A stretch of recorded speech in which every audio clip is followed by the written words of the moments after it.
You heard about now, let's go do it right. There's a party on the radio.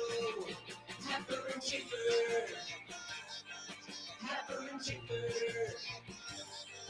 Happer and wah, Schaefer. It's Connor and Mike. Yeah.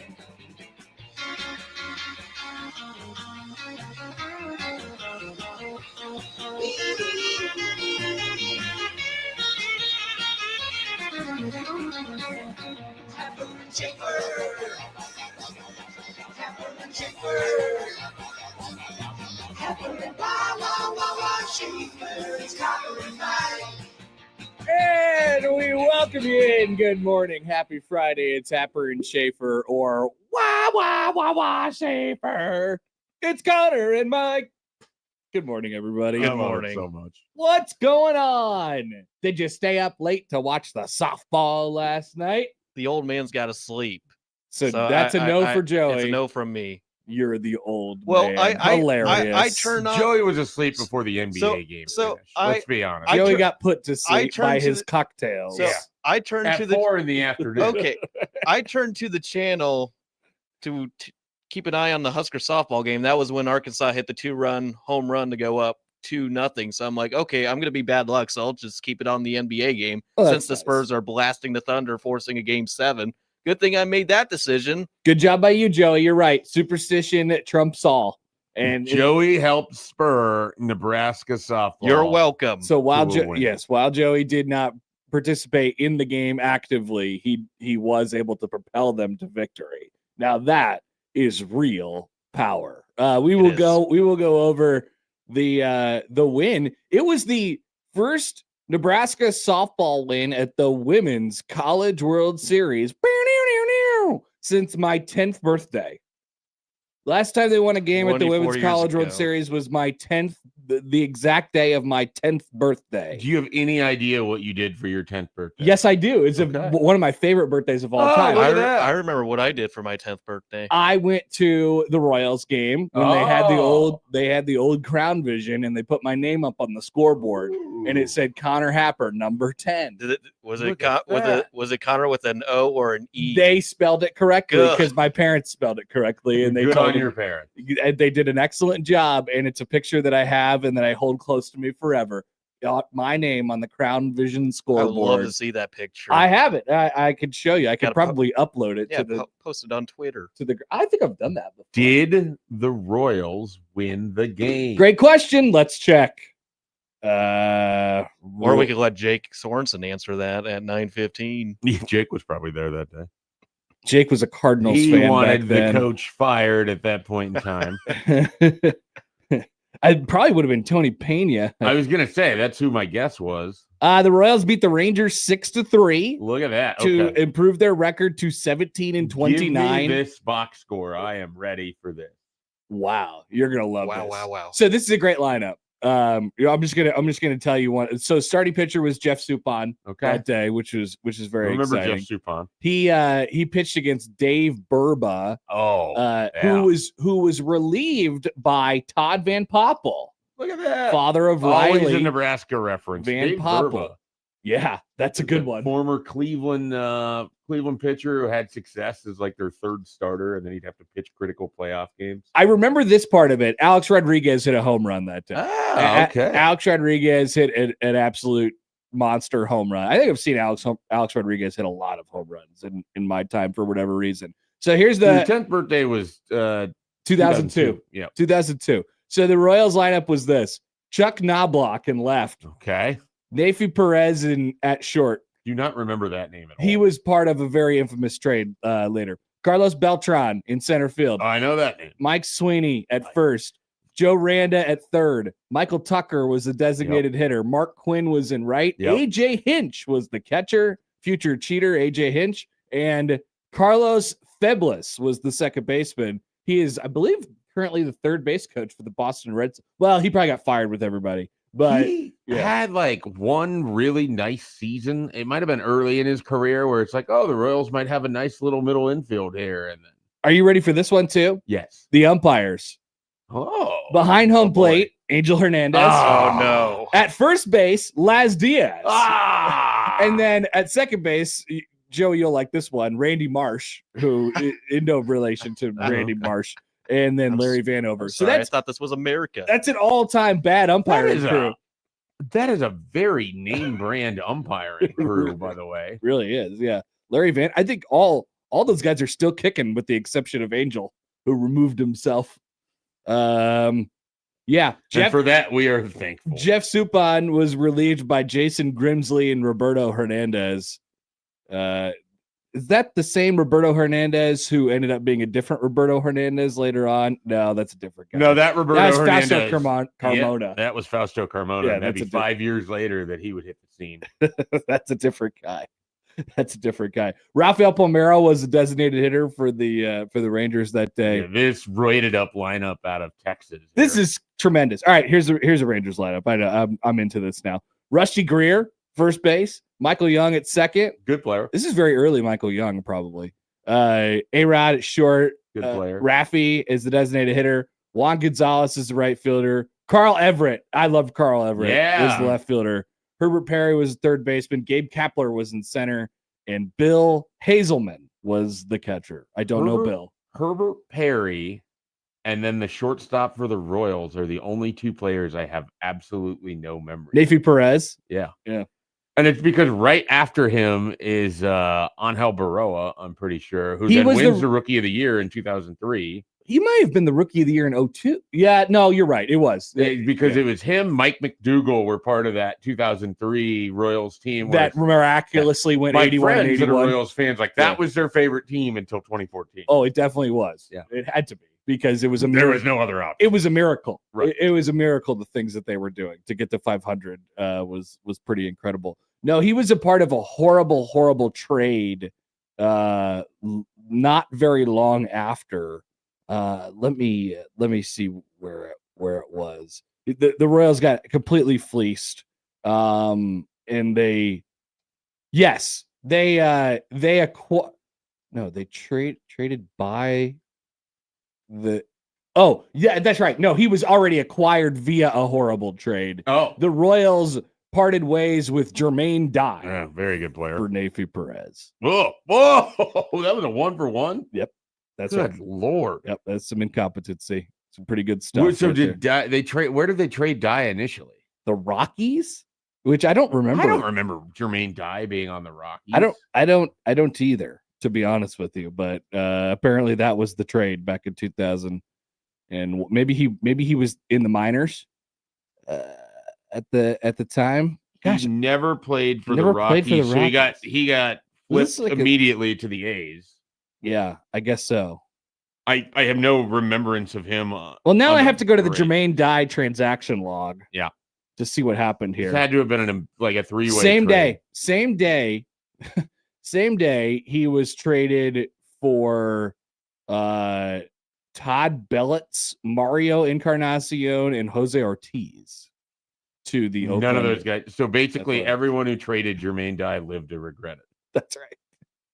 Makes sense. And those teams were, of course, the I Rockies don't and the remember if he Royals. was the World Series MVP in 2005. I mean, he was amazing that year for the White Sox. But yeah, Jermaine Dye, good player. Yep. You know, if we wanted to replace bracket sim of the day, since today is the bracket sim of record. Box score of the day? Yes, but it has to be of the day, like the actual day. So it needs to be like, you know, if we do this on June 11th, and then we pick a random year, and somehow we do a randomizer to get a team, and we pick the game that they. You know, would I pick. have a list of box score, like they're basically just baseball reference links to every.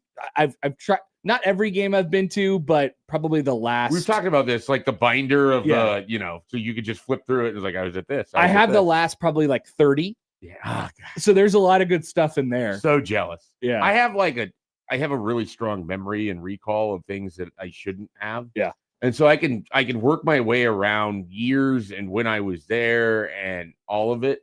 But it would be much better if I had the certainty that I had just ripped all of this off immediately after attending the game instead of having to like work my way back through memory. You got to get the MLB ballpark app. I have that. Yeah. I have that. Unfortunately, yeah, it only came around in like 2012. So I have every one. Ooh, I haven't updated this in a couple of years.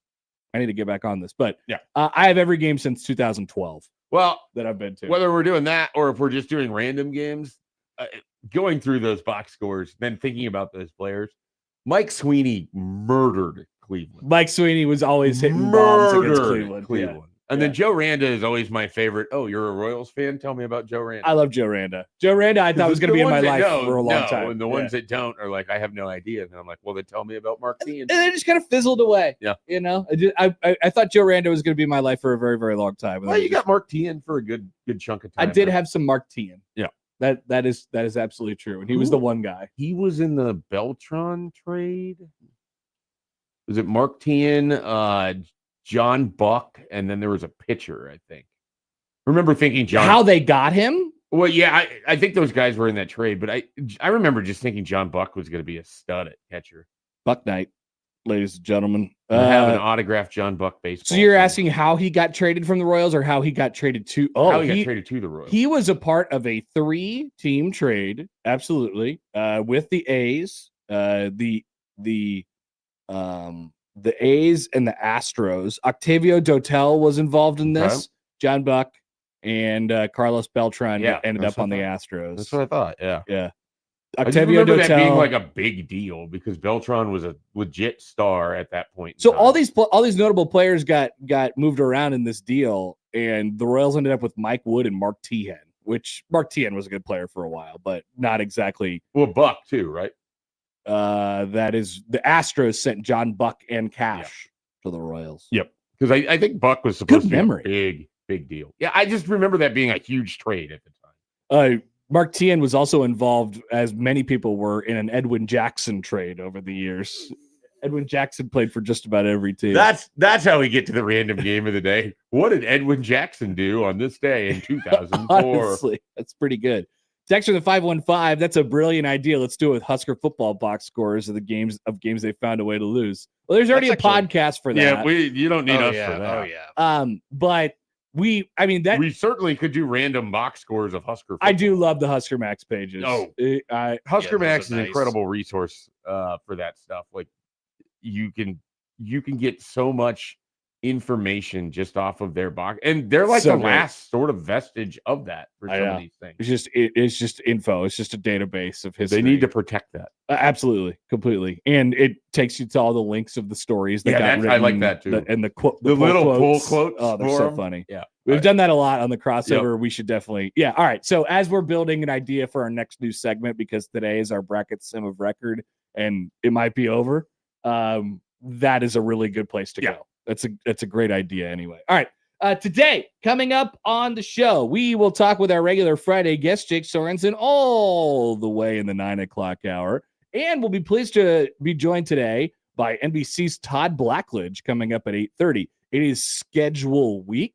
And so, you could imagine that Todd schedules will be around at some point. And so we'll talk to him about that and the process and sort of what he thinks of the Big Ten this year, or if he's thought about it, honestly, yet, as we're nearing June. So that is our lineup. We'd love to hear from you all. 402-951-1620 on the Prairie Flower Casino Zone hotline. Call or text that number. Tweeted us at @HappenSchafe, at Connor Happer, at Mike J. Schaefer on the Liquid Trucking Zone Twitter feed. You can email Connor, Mike, or Joey at 1620thezone.com on the Equitable Bank Zone inbox. And we say good morning to our YouTube streamers today. What's going on, guys? Any suggestions for our next new segment when Bracket Sim goes away? We will take them there. Elsewhere, our city of the day coming up at 6:45. Our city of the day today is Fayetteville, Arkansas, home of the team that got beat last night by Nebraska softball. We'll talk about softball here in just a moment. Fayetteville, Arkansas, another city where I have been. Me too. What city did you do last night or last week? I'm sorry. Random suburb of Houston called Cut and Shoot. Yeah, I gave full autonomy to Michael Severe to pick the city, and he gave us Cut and Shoot, Texas. And it's a suburb of what? Not really. It's like it's just like 45 minutes northwest of Houston. Okay, it's in the Houston area. Yeah, Cut and Shoot. It's a small little town where he got pulled over. Okay, and so I like a backstory. We learned about Cut and Shoot, and it was probably the smallest of any town we've done so far. I believe We didn't so. do the Matt McMaster thing. He would not live there. He would not. No, I don't think Matt would live in Texas. I don't think pretty much anywhere, but we'll see if he wants to. We'll see if he's how he could do in Fayetteville, Arkansas. When we do Better that. there than cut and shoot. Better, but not much better, probably. not much Can you better. imagine Matt doing the Big Suey? I can't. I think he would so. He would dive into Let's it. say he ends up Yeah. with some sort of radio job there, and like he's trying to fully. Because we know Matt. He would become a hog. He's trying to fully commit himself. He's to trying to this, fit and he's in. like really getting into it. I don't know. I could. Now All I'm right. actually talking myself into that. All right, well, we'll discuss it coming up here in just a little bit. Also, it is day one of the NCAA baseball tournament. We'll have our college baseball superlatives today. We have a few of them that are lined up for you. We'll talk about Will Bolt's decision to start Carson Yassa today.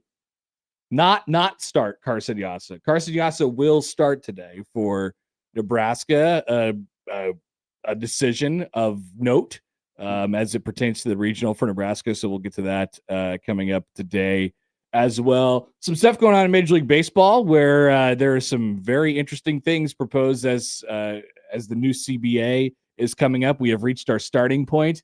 Oh, we have not reached our ending point. That's for sure.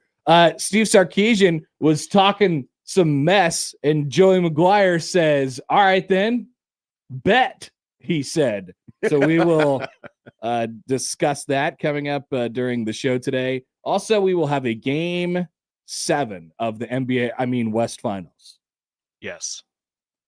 I'm giving the Knicks a chance, by the way. I just am. But this is very intriguing for a variety of different reasons. We haven't had a good game since game 1. No, but we'll get it. And that game was amazing. It's a lock. We're getting a good game. You think a good game for game 7? Absolutely. Okay. All right. I'm taking your word for it. Hoping for It'll be Sunday? Or No, Saturday? it'll be Saturday. Man, that is going to be a loaded day. Loaded day. And Because then that's probably what, a 7 p.m. tip? 7 it'll be- o'clock, yep. NBC. Yep, and I then won't be able to watch any of it. And then the NBA Finals will start on June 3rd. That's if Nebraska's in the winner's bracket game. Oh, that's true. Yes, it's- If they Or lose to South weather Dakota doesn't wreck the entire plan of That's everything. also true. If they lose to South Dakota State with Carson Yassa, Nebraska will probably be out of the They're tournament. not. by You've then. already told us it's a 16. I to know. 4 I'm win. just saying. I'm carving out the path for you to be able to watch Game 7. So if Nebraska wins today for baseball, we got softball at 6 tomorrow. Yeah, I know. That's the other thing that's Baseball annoying. that would be 7. 7 o'clock, Yep. and then the NBA Game 7 would be at 7. Wow. 3 games. Gonna need some I have to TVs. figure out a Loaded multi-TV setup from wherever I'm sitting in Haymarket Park. Very, very interesting. Tony writes in on the Liquid Trucking Zone Twitter feed. He says, last night was the first time I was seeing Arkansas softball Twitter takes, mainly complaining about all the Geordie love by the announcers. But I had no idea they had referred to themselves as the Ladybacks, and I'm not sure how to feel about it. Is this true? That they were I calling didn't- themselves the Ladybacks? Didn't know that. The Razorbacks or the Ladybacks? The only Arkansas softball take that I have, really, and I can use it now. I don't need to save it for the next segment. There was one particular fan who would be shown throughout the game for some reason. And like Jordy Fromm's husband? no. Oh, okay. For Arkansas. Oh, okay. And she was like in a crowd shot, but Was she wearing a hog head? no. Okay. She was always doing something incredibly awkward and then facing the camera while doing it. Maybe she was a plant. And it felt like it. It Mm. felt like that. You remember the like Chargers fan that was super revved up and Yeah. then came out that she's an actress and she had done that before. She's definitely a plant. Yeah. That's what it felt like. But her sole thing was to be as awkward as possible for young. Interesting. Like the way she would move I her didn't notice arms that. while cheering was awkward. I didn't notice it. Like she was trying to point at the camera, but her fingers lacked the dexterity to only have one. Like it was. I don't know. I felt like, and I would try to tell Shelby about this, and then, but there she is. She's like, I don't know what you're seeing. So maybe I watched a different game than everybody. I certainly didn't notice anything, but It was weird. I wasn't like watching super intently. I was just waiting You for had it something. on, yeah. I was waiting for something to happen.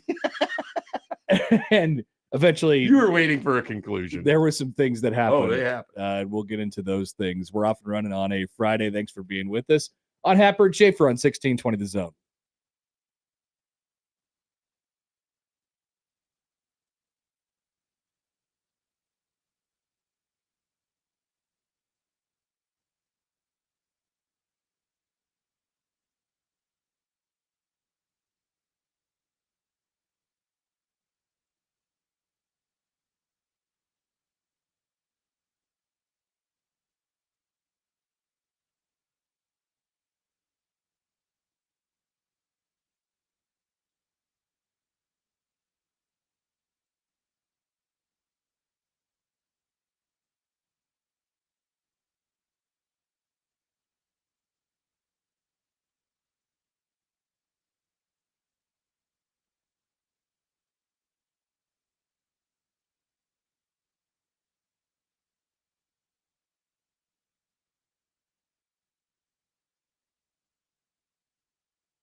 It was a walk-off winner for Nebraska softball yesterday at the College World Series, the Women's College World Series.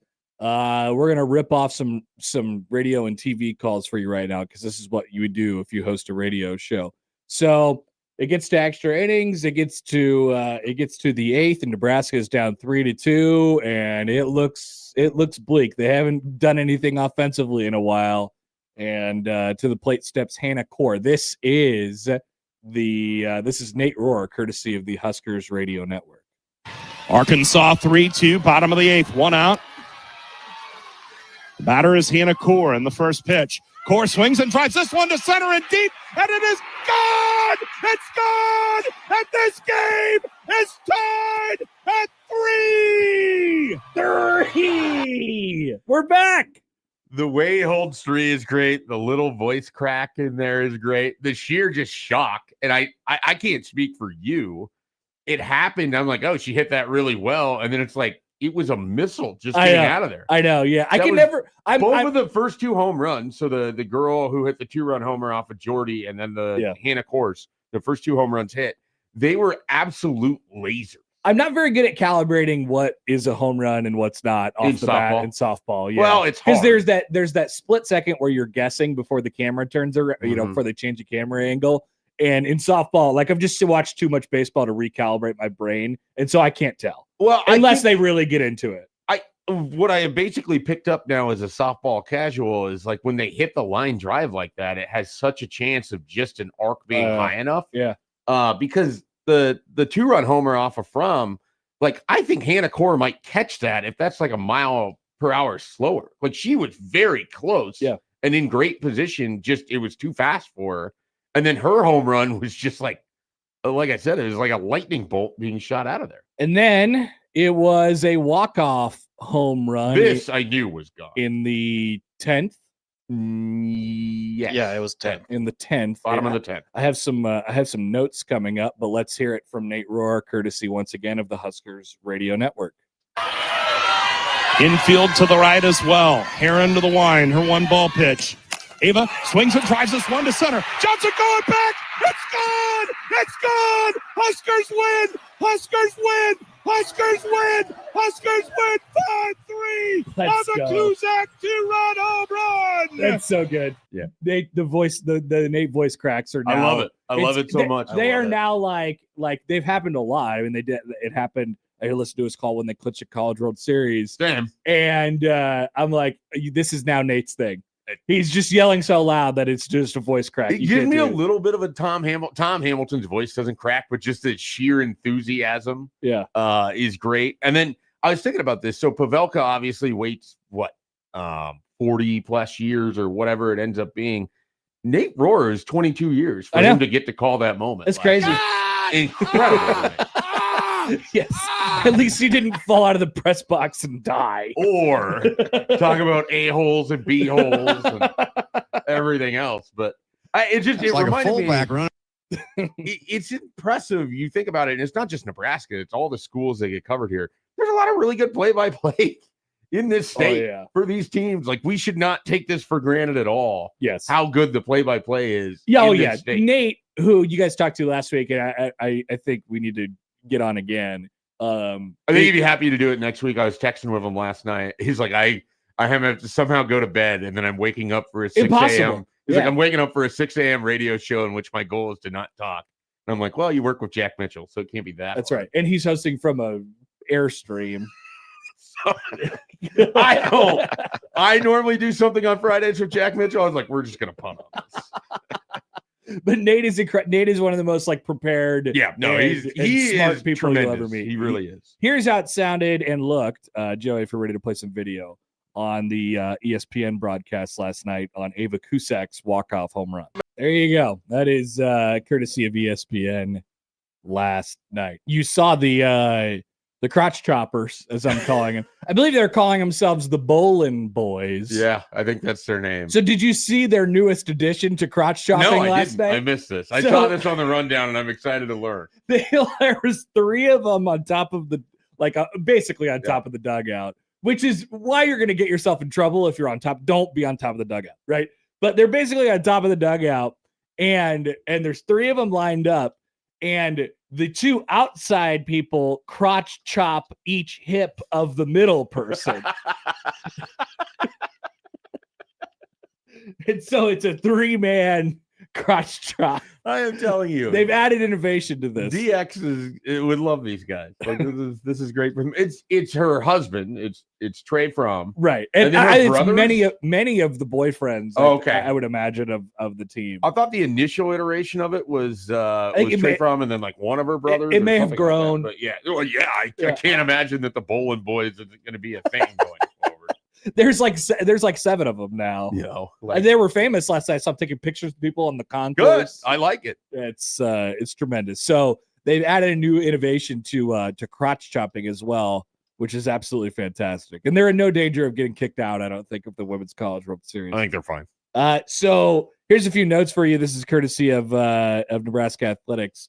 27th straight win, longest active winning streak in the country and longest in program history. 52nd win of the year, most wins in a season in program history, tied for 9-14 at the College World Series now, 6-0 in the NCAA tournament this season. 6 postseason wins are most in NCAA tournament in program history. 19-5 when trailing this season, best record in the country. Did you see that graphic come up early in the game? Like it comes up and Yeah, it's like, I'm whoa. like, what is this? Were Is this they true? just down 1-0? I mean, I suppose they don't have very many losses, but crazy. Yeah. Out of control. Let's see. There were some that were individual as well. 2 home runs in extra innings. Hannah Core, game tying home run in the bottom of the 8th, Ava Kuzak, and in the game with the walk-off home run in the 10th. Jordy Fromm led off the bottom of the 1st with a single, extended her on-base streak to 47 games in a row. She pitched a career-high 10 innings, eclipsing her previous career high of 9 last year against South Dakota State. Arkansas's 2 runs in the top of the 2nd snapped a 29 2/3 inning scoreless streak for Fromm at the Women's College World Series, which dated back to the 2022 Women's College World Series. She allowed more than 1 earned run for just the 6th time in 41 appearances this season. She entered the game with 19 consecutive appearances, allowing 1 earned run or fewer. All 3 Arkansas runs were scored with 2 outs. And last but not least, of course, the attendance, 12,605, the highest attended Women's College World Series session ever. Wow. You just can't stop these people. You got to give a ton of credit. I thought Arkansas's fans really showed up. Like they were loud. Like you could, it was not, Mark Byington was not going to think that it was a home game for Nebraska. And so it was an impressive atmosphere for all of it. They've had a stat. It right looks before. great. That facility looks really cool. Tight white t-shirt guy, Josh Pate, had a tweet that I actually agree with. And it was about how good the presentation is from ESPN's broadcast on the Women's College World Series.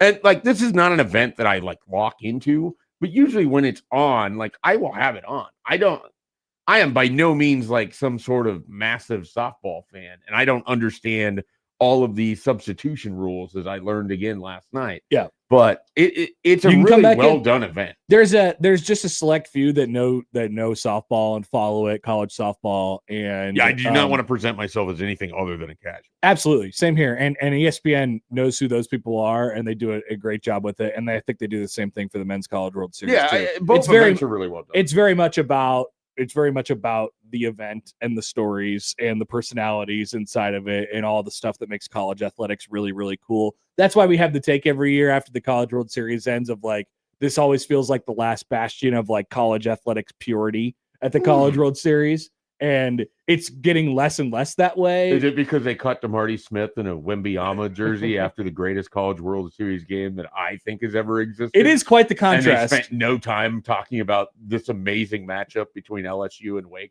It is quite the contrast. Here's Marty Smith on a secondary channel broadcast of the NBA draft. I didn't know that happened. Yeah. Oh, it made me so mad. so mad. Turns out Wembyama might have been worth it. Yeah. But nobody needed pale Marty Smith Oh, right after I mean, that game. if they could have it back, I mean, I But think that they would game probably have ended. done a retrospective in the Skeens Ladder game. Is that the game you're talking about? Yeah, no, Yeah. that game ends and the broadcast had to go because it ran long. Mm. And they basically have this like clumsy sign off. And then here's pale ass Marty Smith standing in front of me with his stupid Wembyama jersey, standing in like San Antonio Nice, for this alternate broadcast of the NBA draft that nobody was asking. nice, So annoying. nice. Still mad about it all these years later. So Nebraska advances in the WCWS.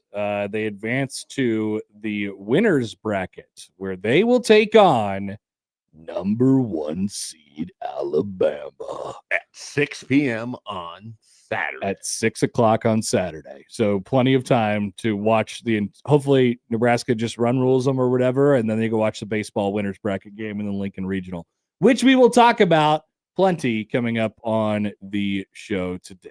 But first, we stay in the softball sort of realm here, and we have our city of the day. And I figured, why not go to Fayetteville, Arkansas? Why not? We'll ask Joey which interstates pass through Fayetteville, Arkansas, how to get there, and some of the splendor that it offers. When we return, our city of the day is next on 1620 The Zone.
We learned this city.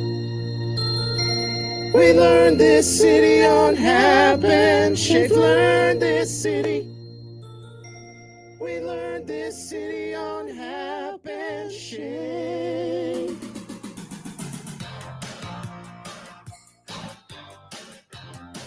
All right, it's time for our city of the day. Many cities have been our city of the day.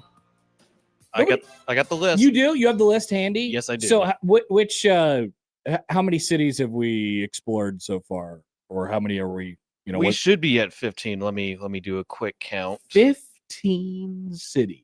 I told you guys that I saw that billboard once I got off the plane in Cincinnati of Oxford, Ohio. I was like, no way. This is 17.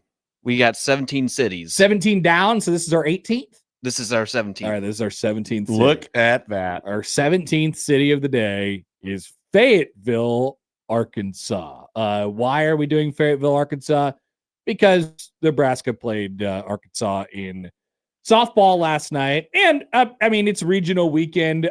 When I think about college baseball, Arkansas is one of the first things that comes to mind.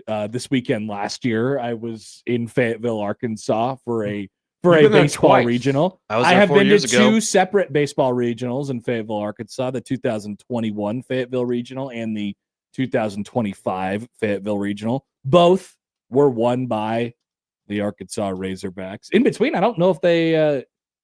I think they only hosted one time in between those two. It kind of comes and goes. They are not hosting this year, of course. They're making the trip to Lawrence, Kansas, where the two fan bases are making fun of each other for a variety of different things. Arkansas is saying, "Why don't you have any seats at your stadium?" And Kansas is saying, "Why don't you have any teeth?" And it's very funny. It's very funny to watch happen. So we go to Fayetteville, Arkansas. All right. So if you've ever been there, it's sort of noticeable. It's mountainous. It's hilly of sort. It's in the Ozarks, technically. The Boston Mountains, the outskirts of the Boston Mountains, which is within the Ozark Mountain Range. Fayetteville was named after Fayetteville, Tennessee, from which many settlers had come, and was incorporated on November 3rd, 1836. Of course, home to the University of Arkansas. It is a college town, I would refer to it as. It's sort of a unique college town. Of course, I've been there a couple times, and it goes crazy for Hogs baseball. Yeah. Yes, it does. I don't know what it looks like on a football game day. I did walk into their football stadium, and it's nice. They have the pig statue out front. It's really good. Their campus is very classic, like SEC campus, very Southern. It's nice. But man, they go all out for Arkansas Razorback baseball. It is a weird thing. I think it's probably one of the only places in the country that is like that. They love it. They don't love Arkansas because they love Arkansas football. They love Arkansas baseball. And then they're like, oh, I guess there's a football team and basketball team too. They love any sport. I was gonna say not to take anything away from baseball, but big just seems like basketball is that way. Yeah. Track is a huge deal down there. So absolutely, their indoor track is very, very nice. So I don't know if I shared you guys this story, but I went down when I was at UNO. Me and my buddies went down to cover the Mavericks playing Arkansas early March game 4 years ago, and we went to a bar. It happened on the same night when they hosted LSU for senior day. So the bar was packed. And then there was a guy, I could not understand what he was saying. He sounded like Boomhauer from King of the Hill, but he recognized us from covering the baseball game. He bought us a round of drinks, and then Arkansas won, and I think in a chaotic fashion. So they did, everybody in the bar, we joined in on the little Woo Pig Suey chant. I got a video somewhere. I got to find it. And I was wondering if the Arkansas softball fans did beers on head. Bases loaded, beers on head. I didn't. Well, they never had the bases loaded. They never have the bases loaded. I don't. So we'll never know. There's two on. There's the runners on second and third. It is truly a shocking thing because you are. It is so confusing when it happens to you because these people, all of them, they come with. It's like they're born this way. They come with these foam hats that they fold up into their pockets. And when the bases get loaded, they put the hats on, or they put actual beers on top of their heads. And I say, like any normal person would say, what are you doing?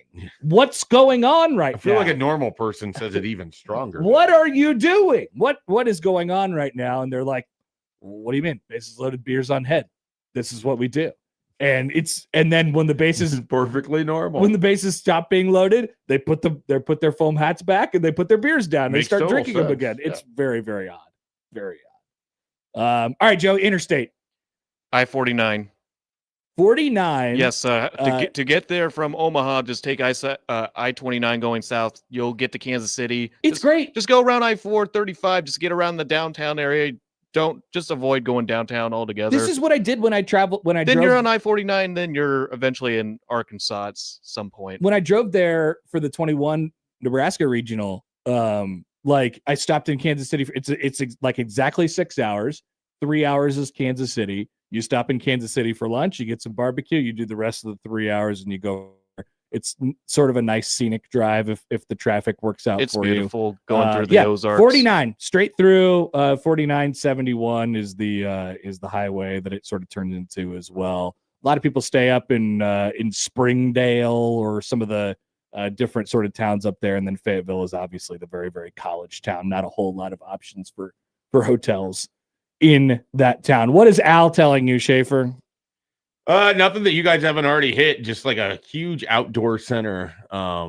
Really relative to some of the other SEC spots. I mean, maybe Knoxville might be the most similar, but it's a lot of that. Talks about the economy of Fayetteville and sort of the growth that emanates out of there with Walmart and Tyson Foods and JB Hunt. Talks about track a lot because, again, Arkansas very well known for its track programs and the Olympians that it has produced out of that. And that's essentially it. I mean, it basically everything you guys hit on. The only thing that I can add that Al has not is the Catfish Hole is where they take all the recruits. Still never been. This is a huge deal. They told me to go every time.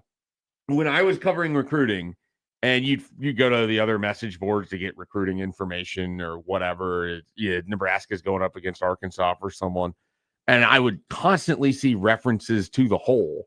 And that was this place called the Catfish Hole, which is where they would take the recruits that they would come in on official visits, and you can pay for their meals. You take them out. And it's to kind of show them the scenery of the college town nature of Arkansas. It's not like some fine dining establishment. It is most certainly not anything like that. It is to show you like this is what the sort of campus culture and everything else is going to be like. And so when you went down there, I was like, you got to go to the campus. Everyone always tells me every day, like I've stayed there for now a total of probably 7 days over the last 5 years. And every single day they're like, are you going to the Catfish Hole? You should go to the Do they call it the hole, or is that just the message board being lazy? It's a combination of like people who I know who are telling me this and local people, but it's only been referred to me as the Catfish Hole. Okay. I think it's just lazy message board writing would be. They had a good barbecue place that we went to the last time we were there. You told me about that. That was good. I wish I could remember the name of it. I could pull it up on my pictures right now. Somebody asked who the most famous Arkansas's best athlete of all time is.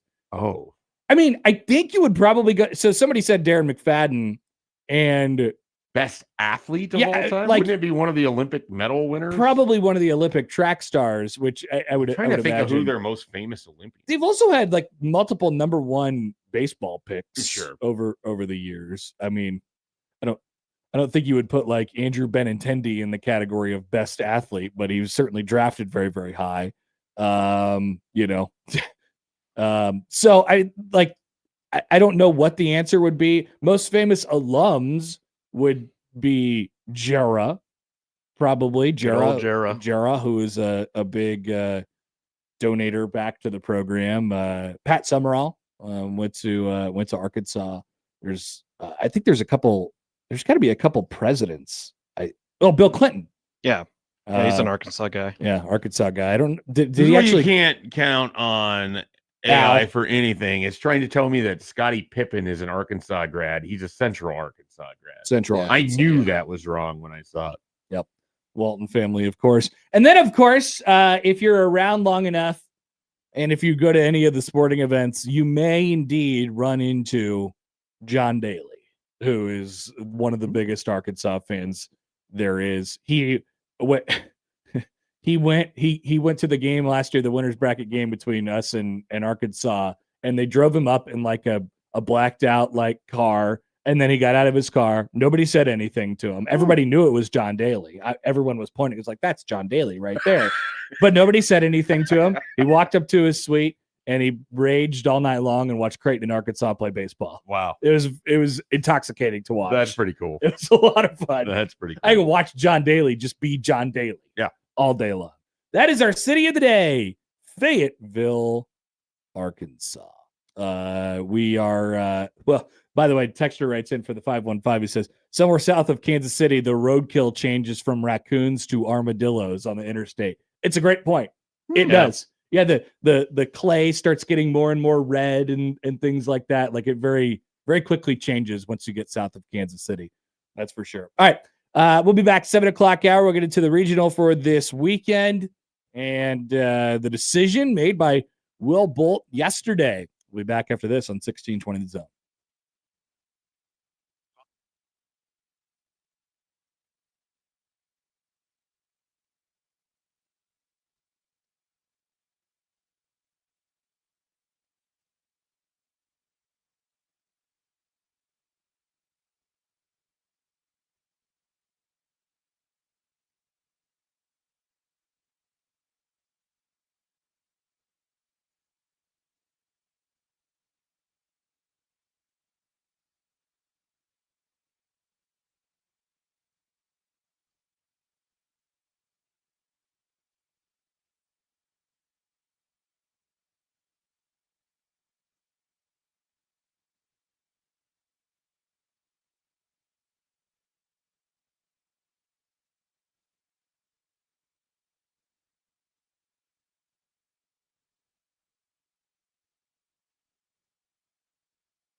All right, we welcome you back. 7 o'clock hour on the horizon here. Happer and Schaefer, 1620 The Zone, 1620thezone.com. Happy Regional Friday. Nebraska baseball hosts a regional for the first time in 18 years today. Enjoy it. Soak it in. Watch and dream, they would say. Watch and dream. Did you see Nebraska baseball's hype video last night? No, I haven't seen that. Whoa, Dana, Actually, watch Dana. it. I have seen it. I have a thought that you're not going to love. Whoa. I needed Gordon to be a little bit more performative with it. His narration was a little lacking. Hey, I think it's awesome they got him to do it. Isn't it Alex Gordon? Like, don't you want Alex Gordon to be not more performative? Like, generally, yes, but it wouldn't in be Alex that- Gordon if he was being performative. in that specific setting of that kind of video, I need a little less Alex Gordon. Full question: did you need more from Alex Gordon in the? Yeah. I mean, I understand that he's What a not take. exactly the guy that's gonna light the world on fire with how he talks and his inflection and everything else. But What a take, Schaefer. yeah, it was very well done. It was a great video. Yeah. That was really, really good. Definitely chills. And definitely like The footage, the was footage is so great. good. Yeah. I love it when they intersplice the old stuff with the new Yeah. stuff, like on a swing Yep. or something. Like, it's so good. You're watching, can't remember the specific one, but you're watching someone on current day Nebraska swing, and then it flashes to the super regional and the home run just getting past the center fielder or whatever it was. I mean, those old jerseys. No, the video was great. He was fine. I needed a little more inflection. Matthew says maybe you were used to the overperformative Will Compton, and that you were. Don't put that on me. Do not. So the last fall, I made the mistake of saying, I don't really need Will Compton screaming before every game. Oh, you can't tweet that. Oh my God. Yeah. Actually, I mean, that's kind of aged I like well. Will Compton. People have but, started to turn on him a little bit. well, the basketball thing. Yeah. Yeah. But Yeah. well, also his association with the head coach, but which I think all of that is dumb. Like, I think it's fine. It's just, I don't need him like screaming maniacally I agree. before the tunnel walk. I agree. Or playing every playing, game. trumpet. So that was a tweet. It got me in trouble. I don't do that tweet. I mean, you can I didn't know think it was a it. tweet. I think I said it on a show, and then it Oh. got clipped, and then I got yelled at. And See, if you can all help it, don't get aggregated. I mean, but there's none of us are in control of that. we get or just get aggregated for the good stuff. which never happens. No, it never does. I always say nice things, but Yep. that's never the stuff that No, gets that's the aggregated. thing, and then people have already pre-decided how you are and what you think. Sindelar writes in, I needed an extra 90 feet from Alex Gordon in 2014. I did too, but it was the right decision by our dear friend Mike Jerschley to hold him. Oh, Mike Jerschley.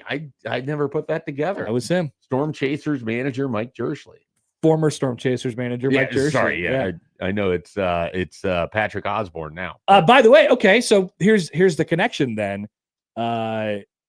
Mike Jerschley's grandson, Keegan, plays for South Dakota State. So I wondered that when I was going through their roster, because I was looking at their box score with Ty Madison, who was a man of the weekend, and I saw Jerschley, and I was like, That's there him. a chance? That's it. And He's from Wisconsin. So when I Yeah. saw it for the first time, I was like, okay, where's he from? He's from Wisconsin. It's definitely him.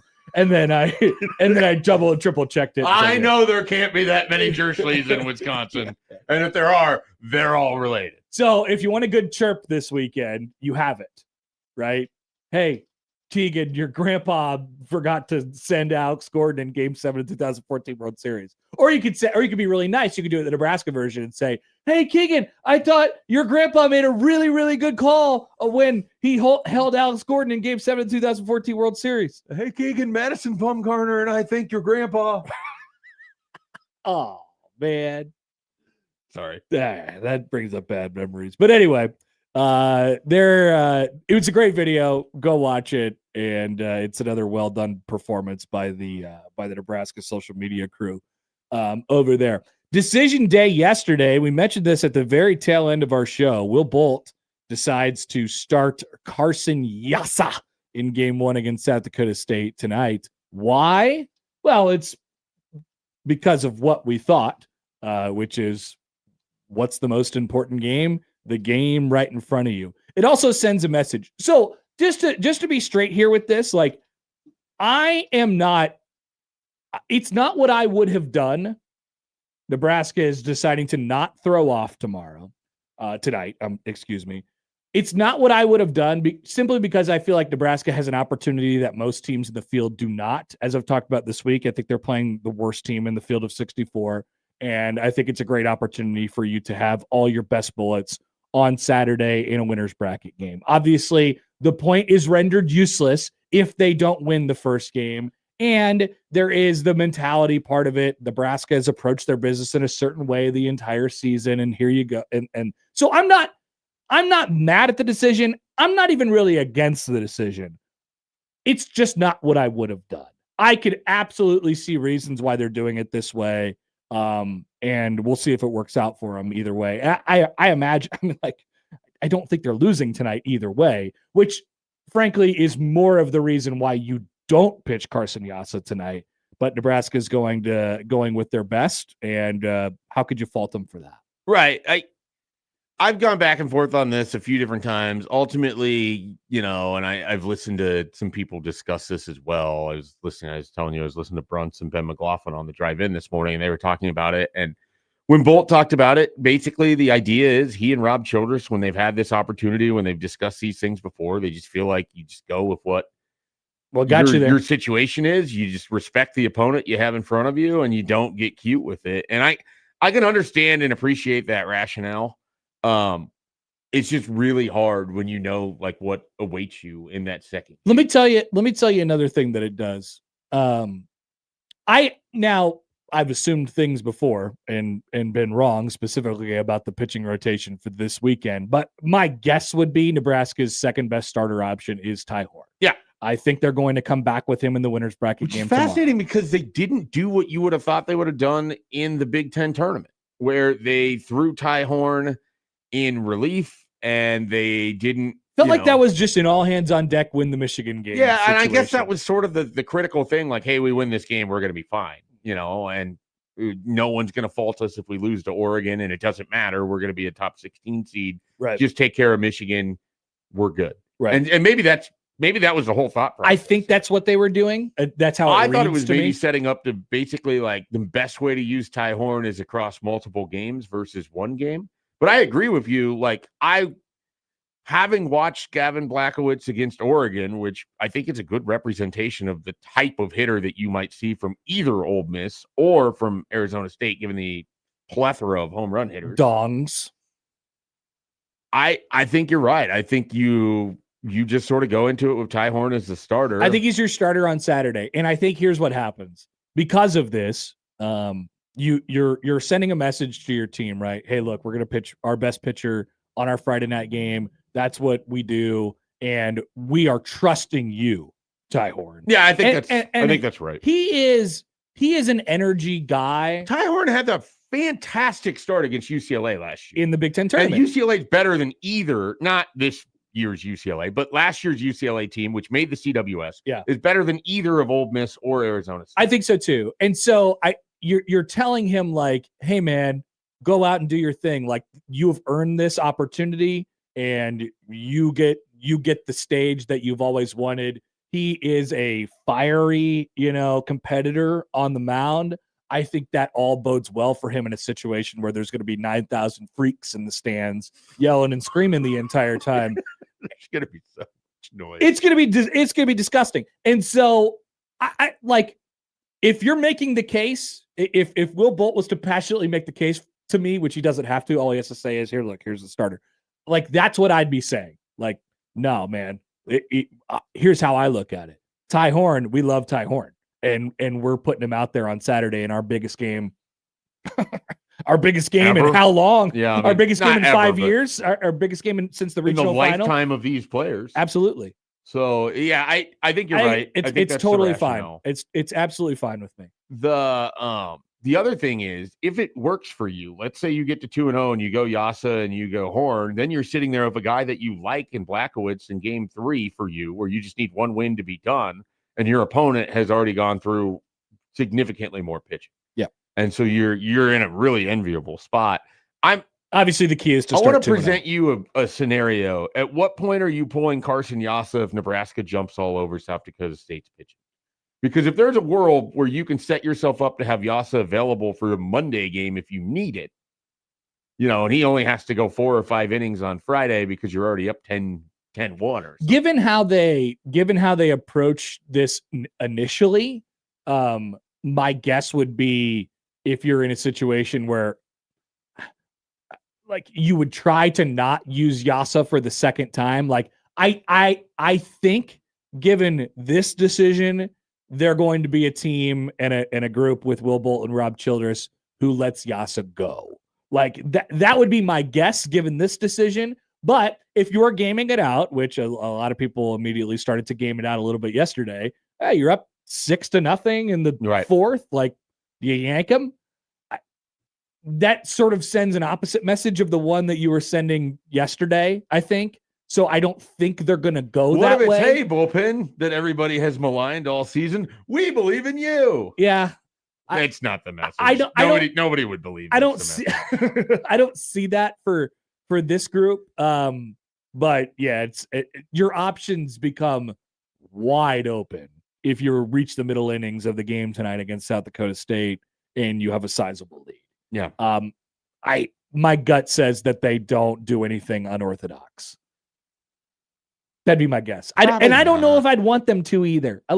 As much as I would love to have the Carson Yasa bullets available, I still think you can accomplish that while not trying to game it so much where you're blatantly and obviously pulling them out of the game. I'm just thinking, like, if you have a lead and then you can just piggyback Carson Yasa with Cooper Katsky, and Katsky can pitch the rest of the South Dakota State game for you.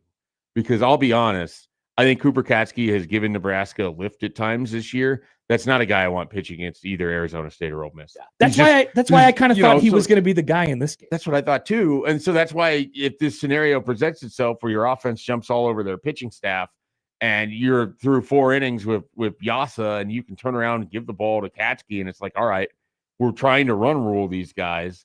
Get us to that. We might need you later, but then you've still got, let's say, 3 innings of Yasa you can get or 4 innings of Yasa later in the weekend or Monday. That seems like the best of both worlds, like middling out the strategy entirely. Yep. I agree. It doesn't seem like something Will Bolt would do. I don't think so either. And so I just think it seems like something I would do because I'm sitting in this chair and he's sitting in the one that actually matters. Yeah, I just think they're going to be very conventional with this, which I can't blame them. I really can't. I agree. Like that's ultimately my conclusion on this. Like I'm not mad at him. I wouldn't have done it. I would have done it the other way. But I mean, bottom line is you put yourself in a great situation by the team that you're playing tonight and hosting this weekend entirely. And so if you're sending the message of, hey, we're going to do it with what we're going to go with what got us here, I think that's an appropriate message to send. By the way, so Nebraska is not throwing off. As of middle of the day yesterday, there was a handful of teams that are throwing off. In fact, there are some regional 2s and 3s that are throwing off. Which famously the one we debated whether they would or not. Frankly, it was very interesting. Mason Edwards at USC. USC is throwing off against Texas State to try and save Mason Edwards for Texas A&M. Now, their second starter is very good. Yeah. Every situation is very different. North Carolina, Florida State, Florida, Mississippi State, and Texas, all regional hosts, all throwing off tonight. Nebraska. Yeah, and if you're Florida, it's like, oh, I get to choose between Liam Peterson or this other stud.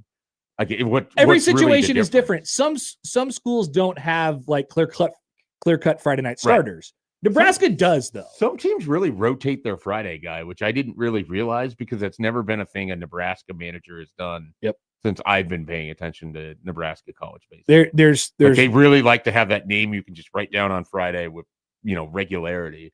And it seems to throw the whole weekend off when you get those years where you don't have that guy. Some teams have Friday night starters that are their Sunday starters. Some teams have Friday, like if you went around and asked every coach in the country, tell me the pitcher that you want out there, like point blank period. Like give me your best guy, the guy that you trust the most. I wonder what percentage of coaches would actually name their guy who they give the ball to on Friday nights. Nebraska would. That's interesting. Nebraska would. I don't know But that it's always been that way at Nebraska, right? in general. I mean, they've had closers, I think, that they trust more. Well, sure. That's a little bit different. Yeah, I see what you're saying. I'm thinking just like in terms of the starters for your weekend. Creighton's wasn't this year. I mean, No. Creighton used the guy that they trusted most on Sundays. Now he was hurt for a portion of the year. That's a factor in Part of it Augers. was that, yeah. So like I don't know what that percentage would be. It's probably worth some really deep dive research and polling amongst coaches. That's a great question for Mark Kingston the next time we have him on. Yeah. Let's do because I mean he's experienced a lot in he's been in multiple different situations that would be similar. Yeah. Yeah, we're gonna have to Joey file that away. Don't actually worry about this, but the next time we have him on, I do want to start remembering good questions that we come up with, though. If only there was devices where we could log these away. We could go back and maybe listen have to him this. on next week or something to get into. I'm sure he'd love to. Some college baseball theory as it relates to tournament play. So I pulled some stats last night, and I know John is the king of this stuff. But we'll have our superlatives a little bit later. John loves stats. John is the keeper of data. He loves two things: stats and polls asking what Nebraska's record's going to be 42 times before the season starts. Well, that's how you get the information. So I pulled each of the last 3 tournaments. This is not a big sample size, obviously. So here are the numbers. 1 seeds, regional hosts, out of 48 possible over the last 3 tournaments prior to this one, 28 of them had made it to the Supers, and 17 of them made it to Omaha. So 58% of regional hosts advanced to the Supers over the last 3 years, and 35% of regional hosts made it to Omaha. Regional 2s, 11 to the Super and 4 to Omaha. Regional 3s, 6 to the Super and 1 to Omaha. And regional 4s, 3 to the Supers and 2 to Omaha. Okay. So the numbers obviously drastically fall off after the regional hosts. I think it would be quite the accomplishment for Nebraska, honestly, to make the Super. Like, you know, in basketball, you were a 4 and you got to the Sweet 16, and that's what your seed says you were supposed to do, and that's exactly what they did. And I think for Nebraska, their seed tells them that they should advance out of this weekend and lose in the super regional round. And I think that'd be a hell of an accomplishment if they did that. Yeah. If they advanced to the Sweet 16 of the baseball tournament. It really would be. I mean, assuming you're not hosting at home against UCF and Scott Frost is here. Well, I mean, leading the Knights onto the field. They kind of got that in basketball and lost to Iowa. Yep. They sure did. So it doesn't change. No, it doesn't. It doesn't change the outlook of the entire tournament. No, you know? All this, you can't all of a sudden just like drastically change expectations based on who your matchup is. Yeah. Like it's disappointing. Yeah. If this season's a massive success, regardless of what happens from here on out. No doubt. You've given people a reason to engage with Nebraska baseball at a deeper level than they have in a long time. And it feels sustainable in that, like, what has happened this year, this is the big part of basketball for me. It doesn't feel like it's this magical one-off that you're never going to see again. Is Nebraska going to host a regional next year? I have no idea. I wouldn't bet money on that because I think it's really hard to do what they did this year. Do I think they're going to continue to be a top 25 baseball team and be upper echelon of a getting better conference in baseball? Yes. Yeah. I do. Yeah. I don't know what the number is. I mean, we always do like an out of 5. I always say if you're hosting one regional out of 5, I think that's pretty good. Really good. If you're hosting more than one, you built a program in a way that baseball. I always just say that they should be in 3 tournaments out of 5. Like in 3 tournaments in the NCAA tournament in the regional. for baseball. Yes. Oh, I think they might be closer to what they're building. Might be more almost 4 out of 5, which is crazy. We almost need that like 3.5 because I understand where you're coming from. Yeah. But I just think I'm giving a little bit of leeway, I suppose. But yeah, I mean, they've made this is the 3rd in a row. I'm just willing to bet that Bolt has turned a corner And a big part of that is he really cleaned house last year with a team that was fine. I mean, they made the tournament because they won the Big Ten tournament. But there was guys there that are playing college baseball this weekend that could have helped Nebraska that they didn't want back. Absolutely. Basically said, hey, you know what? Thanks for your contributions. Best of luck to you. We're going in a different direction. No, I think they're pretty dialed in on what they're looking for. Yeah. Like the type of person that they're looking for, Red ass the baseball type boys. of player that they're looking for. And in order to do 32 Jackson Hallmarks that, and one Joe Acker. A scary, scary sound. They're pretty dialed in on that stuff. And, you know, in order to make that actually work for you, you need the best players on your team, the leadership on your team to kind of be that way and carry that for you, and to be your best players. Yeah. And I think they have the right combination of a lot of different things this year. So there's some of this to me that feels like a, you know, a great run. And there's also some of this that feels very, very real. It's the same thing with basketball. Yeah. Like there's some of that felt magical, and there's some of that felt like, oh, this is very repeatable. And you know, you have to try to figure out what's what. Maybe John Fanta would call me an idiot for thinking this too. You're an idiot. You're an idiot. Thanks, John. But I still don't know that we've seen the best that they can get from what Rob Childress can assemble pitching staff wise and put, like, I still think there's that piece that can come from it. Because they've done this with the hitting, looks really good right now. And I feel like they've changed the profile of hitter and the style, and it's not, you know, they've added some more gorilla with some of the small ball we saw from Will Bolt. And obviously the grindingness of it.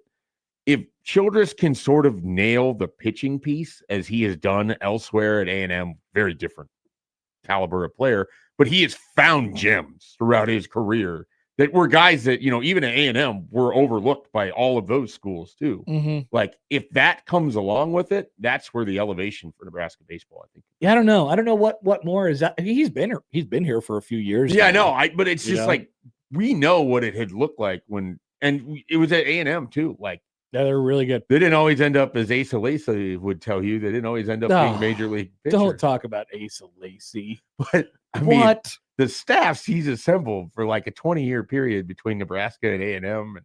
Well, they've had some dudes. Yeah. They've had some dudes. All right, we'll take your thoughts, 402-951-1620 on the Prairie Flower Casino Zone hotline. Call or text that, of course, tonight, or this afternoon, rather, 3 o'clock. Nebraska and South Dakota State to open the regional. We'll have plenty more baseball talk as we go on throughout the show today. A quick reminder before we take a break here that 1620 The Zone and Funplex are teaming up for the VIP Friends Night Out giveaway. You could score 6 tickets to Nights of the Bay at Funplex, a private cabana, and $100 to Party in Style, ladies and gentlemen. Nights of the Bay concert series starts tomorrow. Must be 21 or over with Lemon Fresh Day. If you want to win this fantastic prize, it's very easy. Enter now, 1620thezone.com for your ultimate VIP night out with us in Funplex.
Steve Sarkisian, put him in the category of bleep around and find out, apparently.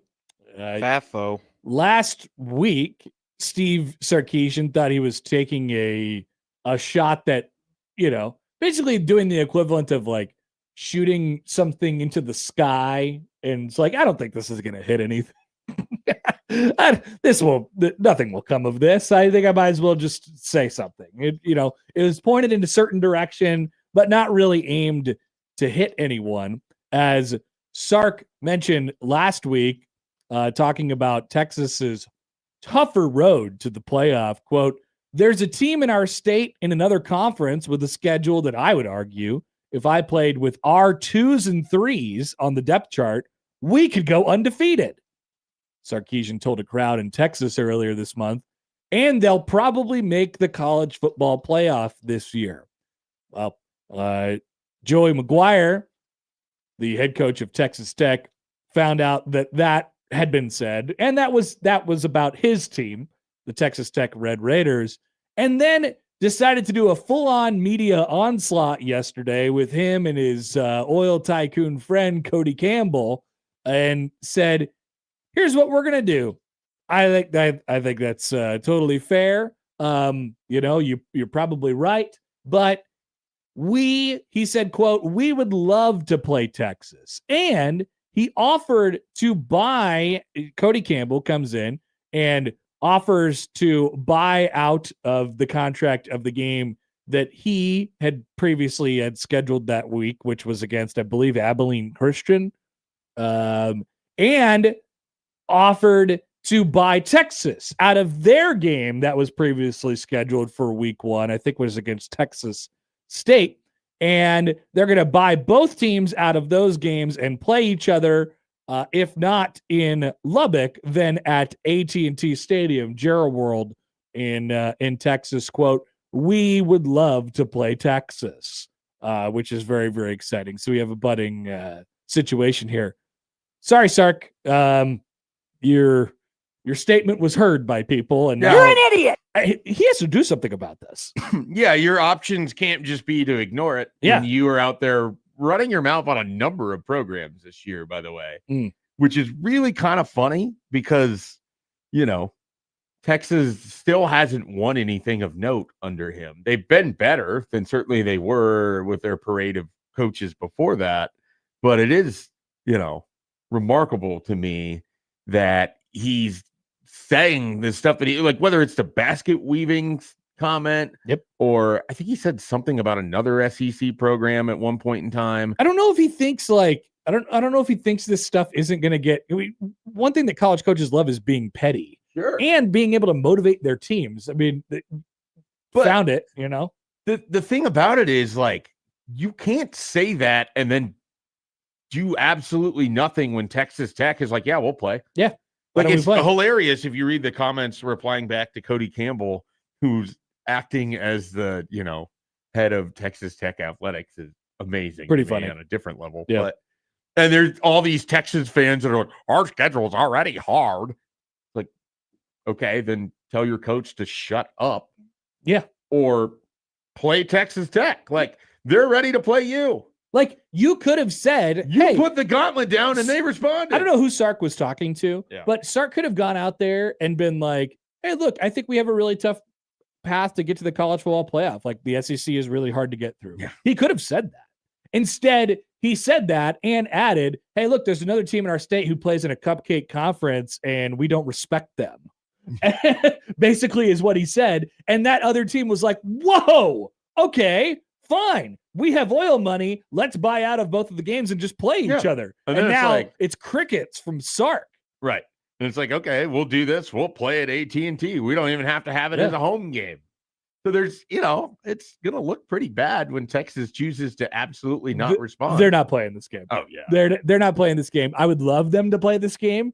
This would be great. This is what they say down there is all hat, no cattle. That's 100%. Steve Sarkisian right now. 100%. All hat, no cattle. Take them up on it. Joey McGuire said, quote, we'll find out if their 2s and 3s can win in this conference. This is a win-win for Texas Tech. I love it. Who's undergoing some bad PR right now. Right. But, Not that they had been the center of great PR, given that their roster is once again completely bought. But So I have decided that in this nature of, we talk about Texas Tech like that, but Texas has a $50 million roster where they bought all the top transfers that they could. absolutely. LSU has done something similar, but because it's Texas Tech, it feels like they're just a bigger they're just more likely to get harped on for these sorts of things, for buying it out. I like that they're a disruptor. I like that they exist in this role. I don't dislike it. I just don't think I have to look at this as like this cool, great, feel-good story. No, like you don't have to think it's a feel-good story. I like that there's another team in the mix. Like, Sure. I think that's your point, right? Like, I like that they're basically like, we don't have the history of any of these teams, but what we do have buys us the opportunity to be with any of these teams. Yeah, and it makes them reckon with us. And I guess it feels like what they're doing. This is saying we can take the money to buy out your opponent, our opponent, and you can show up or you can shut up. And it feels like what they're doing is like, it just feels a little bit more flimsy because it's one guy who's just bankrolling this entire thing, which is nuts. But that's the advantage that they have. More than one guy, because I think there's a collection of oil money down there headed by one guy. He is a figurehead of that entire thing, and he does a very good job of promotion. Where like the brands of college, Texas is obviously in that, the brands of college football somewhat do it on the back of that, and somewhat do it on the back of we are the big prestige brand, and so we just automatically sort of have these things. I don't mind that they're in the mix. I just don't know that I have to, like, I don't know that I'm sitting here like, woo, go Texas Tech. I don't think you have to be. I'm just glad they exist in this role. Yeah, like, sure. I'm glad that this role is a thing, I guess is what I'm saying. They don't come off as like particularly like, oh no, I don't think they're a lovable loser I'm not, like, or anything like that. that. I am certainly rooting for them against Texas. I think I think Texas should play this game, and they won't. And I think it'll be really funny when they don't. But I would love to know the collection of teams of which you would be rooting for Texas over the other teams.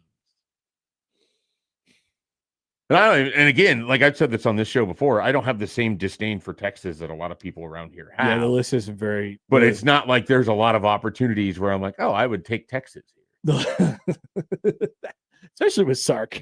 The list is not very big. No. Yeah. I don't know if it's any, honestly. So when Ohio State plays Texas, is that one for you? I'm team Ohio I have State. one for you. It's Michigan. State. When Michigan plays I want Michigan to lose everything. When Michigan plays anyone in anything, I want the other team. I agree. That's kind of the full list for me. Yep. But I also don't care about Oklahoma, so I guess when that matchup happens, I don't care if Texas wins that. So that's not like, I prefer Oklahoma, but not by much. I have absolutely no affinity for Oklahoma. It actually has gone even worse with Venables, who I think is an idiot. As a head coach. When I watch that game, when I watch Red River, I want whichever thing to be I want the most embarrassing possible result to happen. So like if there is a team that is ranked number one. You really love when Roy Williams had the yes. Had the Superman dive and all of that. If a team that's ranked number one, I want that team to lose. If there's a team that's up by 40, I want that team to lose. Is there a game like that in college football now? Is it? Some people would say Ohio State, Michigan, but there was something about those early 2000s Texas, Oklahoma games where it just felt like this was the biggest thing in the world at the moment of which it went on. And they weren't even like classically pretty games. They were like gritty slugfest battles. Yeah. And I don't know that there's anything else in college football that equates to that for me. That's not at the end of the season? Are you counting? Well, I'm talking about like regular season. There were certain LSU Alabama games that took place. Yeah, that's probably fair. Around I would say Alabama Auburn has the ability to be that because not Michigan Ohio State. I think in recent years, in the Rich Rodriguez era, it wasn't that way. I think I don't think that game mattered in my life until the last 5 years. Does that make sense? Okay, so are you asking the question of like one game college football that you're watching every year, no matter what, basically? Sort of, that doesn't involve your team. Yeah. Yeah. Texas and Oklahoma might be right up there at the top. I don't know that I care about it the way that I used to, but like in the 2000 to 2008 range, like that was such a pivotally important game. 2000 to 2008 for me, that game was Virginia Tech and Miami. I love Virginia That's Tech. a good and answer in the sense that those games always had some weirdness. I loved the Virginia Tech and Miami I game. feel like Miami played in a ton of strange games and ended up winning like 79% of them. Probably. It's a weird number to throw out, but I feel confident.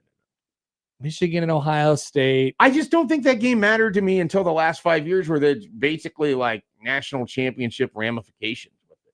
Whereas Auburn, Alabama has always sort of had that, plus just like bizarreness. I guess it is like there needs to be significant stakes to it if you're going to drop everything. Game of the regular season, Yeah. whereas Oklahoma, Texas is in the middle of the regular season. Tilo says Michigan, Ohio State mattered big time for Nebraska from 95 to 97. That is true. Yes.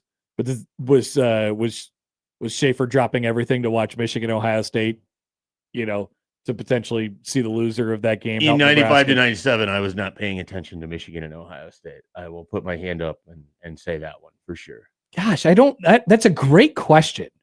I don't know that I'd really thought about it until now.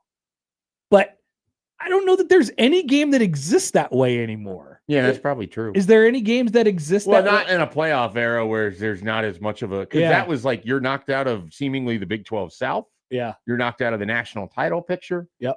The bragging rights of your opponent murders you inside every day of your life. So there's just like this extra to that wouldn't exist in this. I like the Joey's example of Alabama LSU is probably the closest I can think of. Good. Yeah. And then obviously, like I said, in more recent time, Ohio State, Michigan has felt like that. But some of it is that Michigan has raised its level instead of being the classic pretender that they had been for 35 years of my life. They actually had something at stake in these last few years. Okay, let me interest you in a couple more old Big 12 ones. Texas A&M, Texas. Another one, but never feels like Texas A&M is ever getting the best of Texas. Here's an ACC and classic. I think just ACC Big East matchup. Florida State, Miami back in the 2000s. Those usually were classic affairs. Those felt schools. like, well, especially, I feel like even more in the 90s and the 2000s. True. I will say that I always watch whoever plays on that Labor Day. Oh, I love the Labor Day. Yeah. We were talking about like the Wednesday before Thanksgiving and then the Black Friday with the NFL. And it's like, no part of me has ever been upset to have the Labor Day game on, where I'm usually doing a fantasy football draft with about 4% interest in the draft. I love to have that it on. game going on. Yeah. The other Big 12 one I was going to offer to you is Kansas, Missouri. Oh yeah, that never had any stakes fun. except for that one time. That one time it had all the stakes. Yeah. No, but I always found myself watching that game. Okay. I like that game. Yeah, I don't know. I like how much they hate each other. Yeah, that's always a big part. And once again, the higher potential for embarrassment, the better, right? And so there's those games over the years that have sort of fallen into that. Notre category. Dame USC has had some important ones. Yep. I just don't know that it's something that I care about year to year, if that makes sense. the 2000s weren't that great. Like during the Charlie Wise era, because they were just bad. Yeah. Penn State, Ohio State had like a 5-year run where those games really mattered. Yeah, those were rock. And that's why some of it for me with Michigan is like, okay, but the Penn State, Ohio State game was bigger that year. I like watching USC and UCLA because they have. I like that game too. It's a great color game. Well, it's a great helmet matchup. Yeah. It's like just makes your television pop. Michigan Notre Dame was pretty fun to watch when they had their annual I agree with series. that.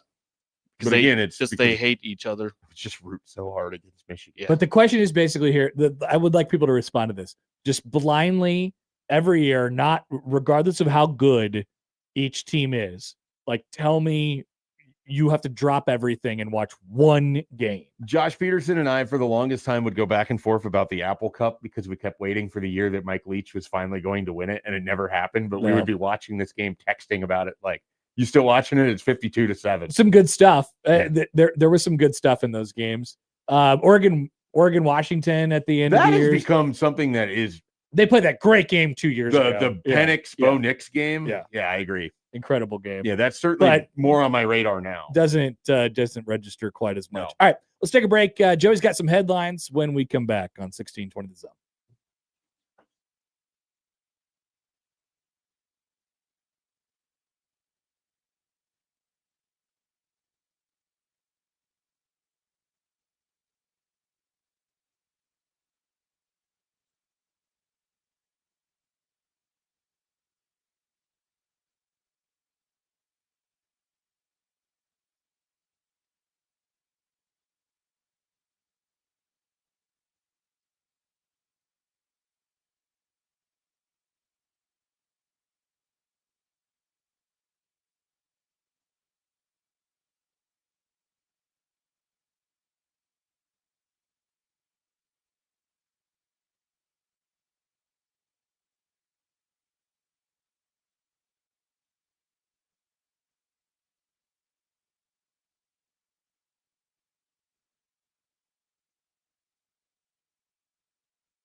Hey, get in your Friday shout outs. I have one already locked away. I got one too. In about an hour. So get those in at Happer Schaefer on the Liquid Trucking Zone Twitter feed. We usually get a shout out from Liquid Trucking themselves as well. And so we look forward to that.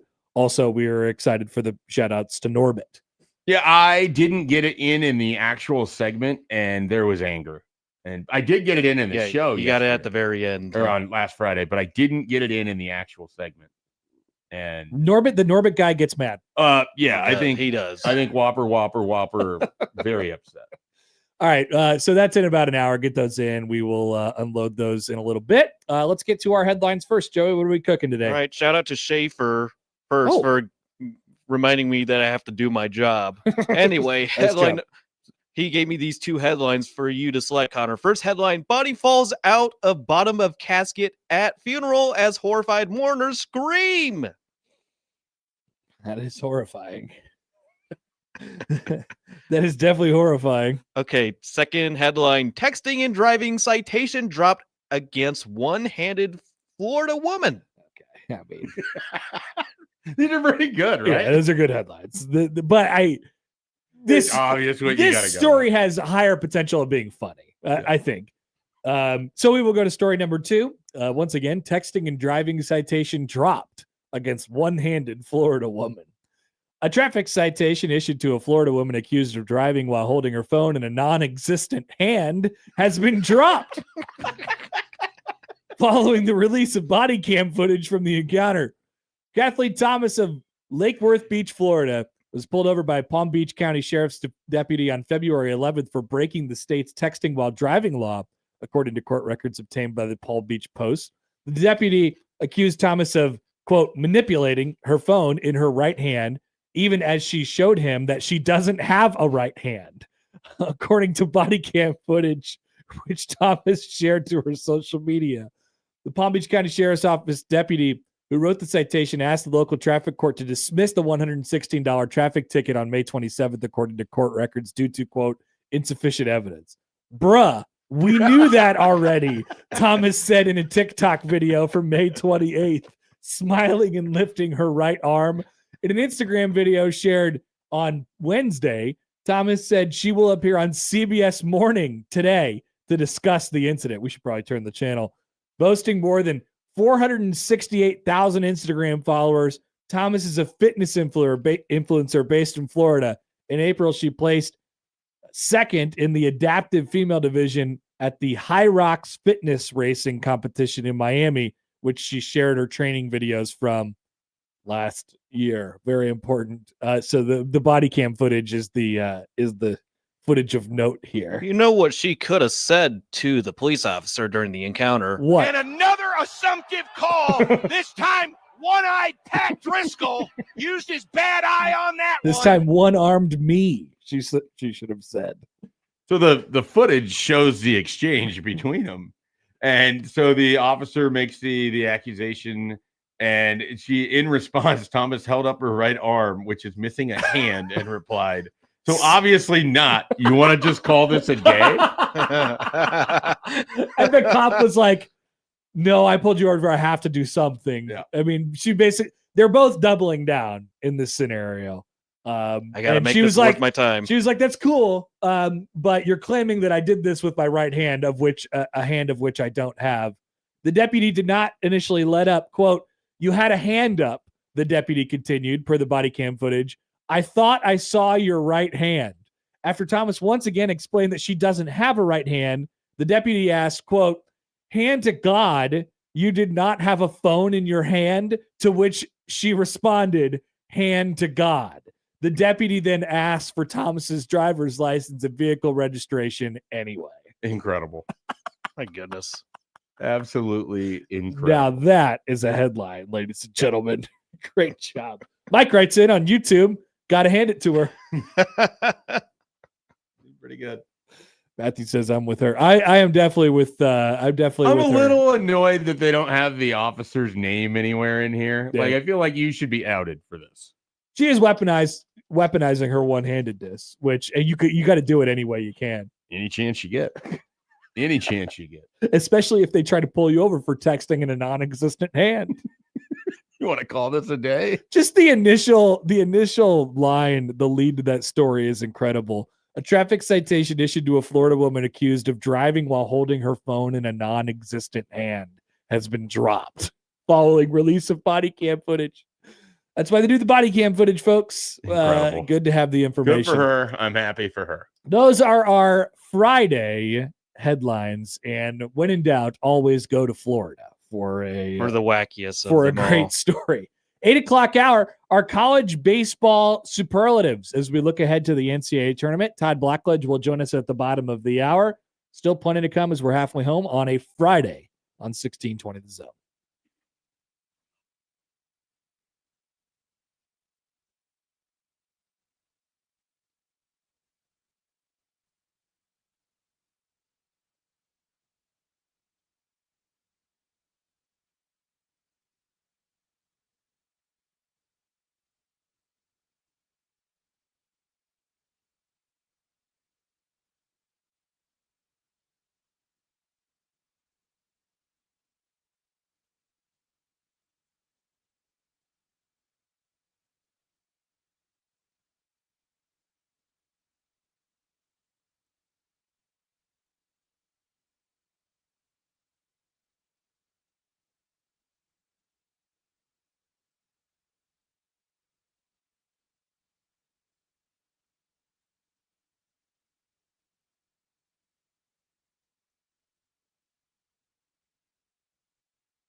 All right, welcome back.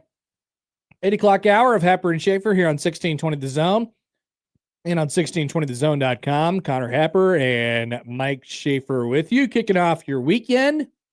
Another congrats to Nebraska softball last night. Walk-off winners against Arkansas in Game 1 of the Women's College World Series. Did a segment on that earlier. And, of course, we'll take a look ahead at the weekend as we go on throughout the show today. But if you missed that, 1620thezone.com is where you can find it. Regional Friday.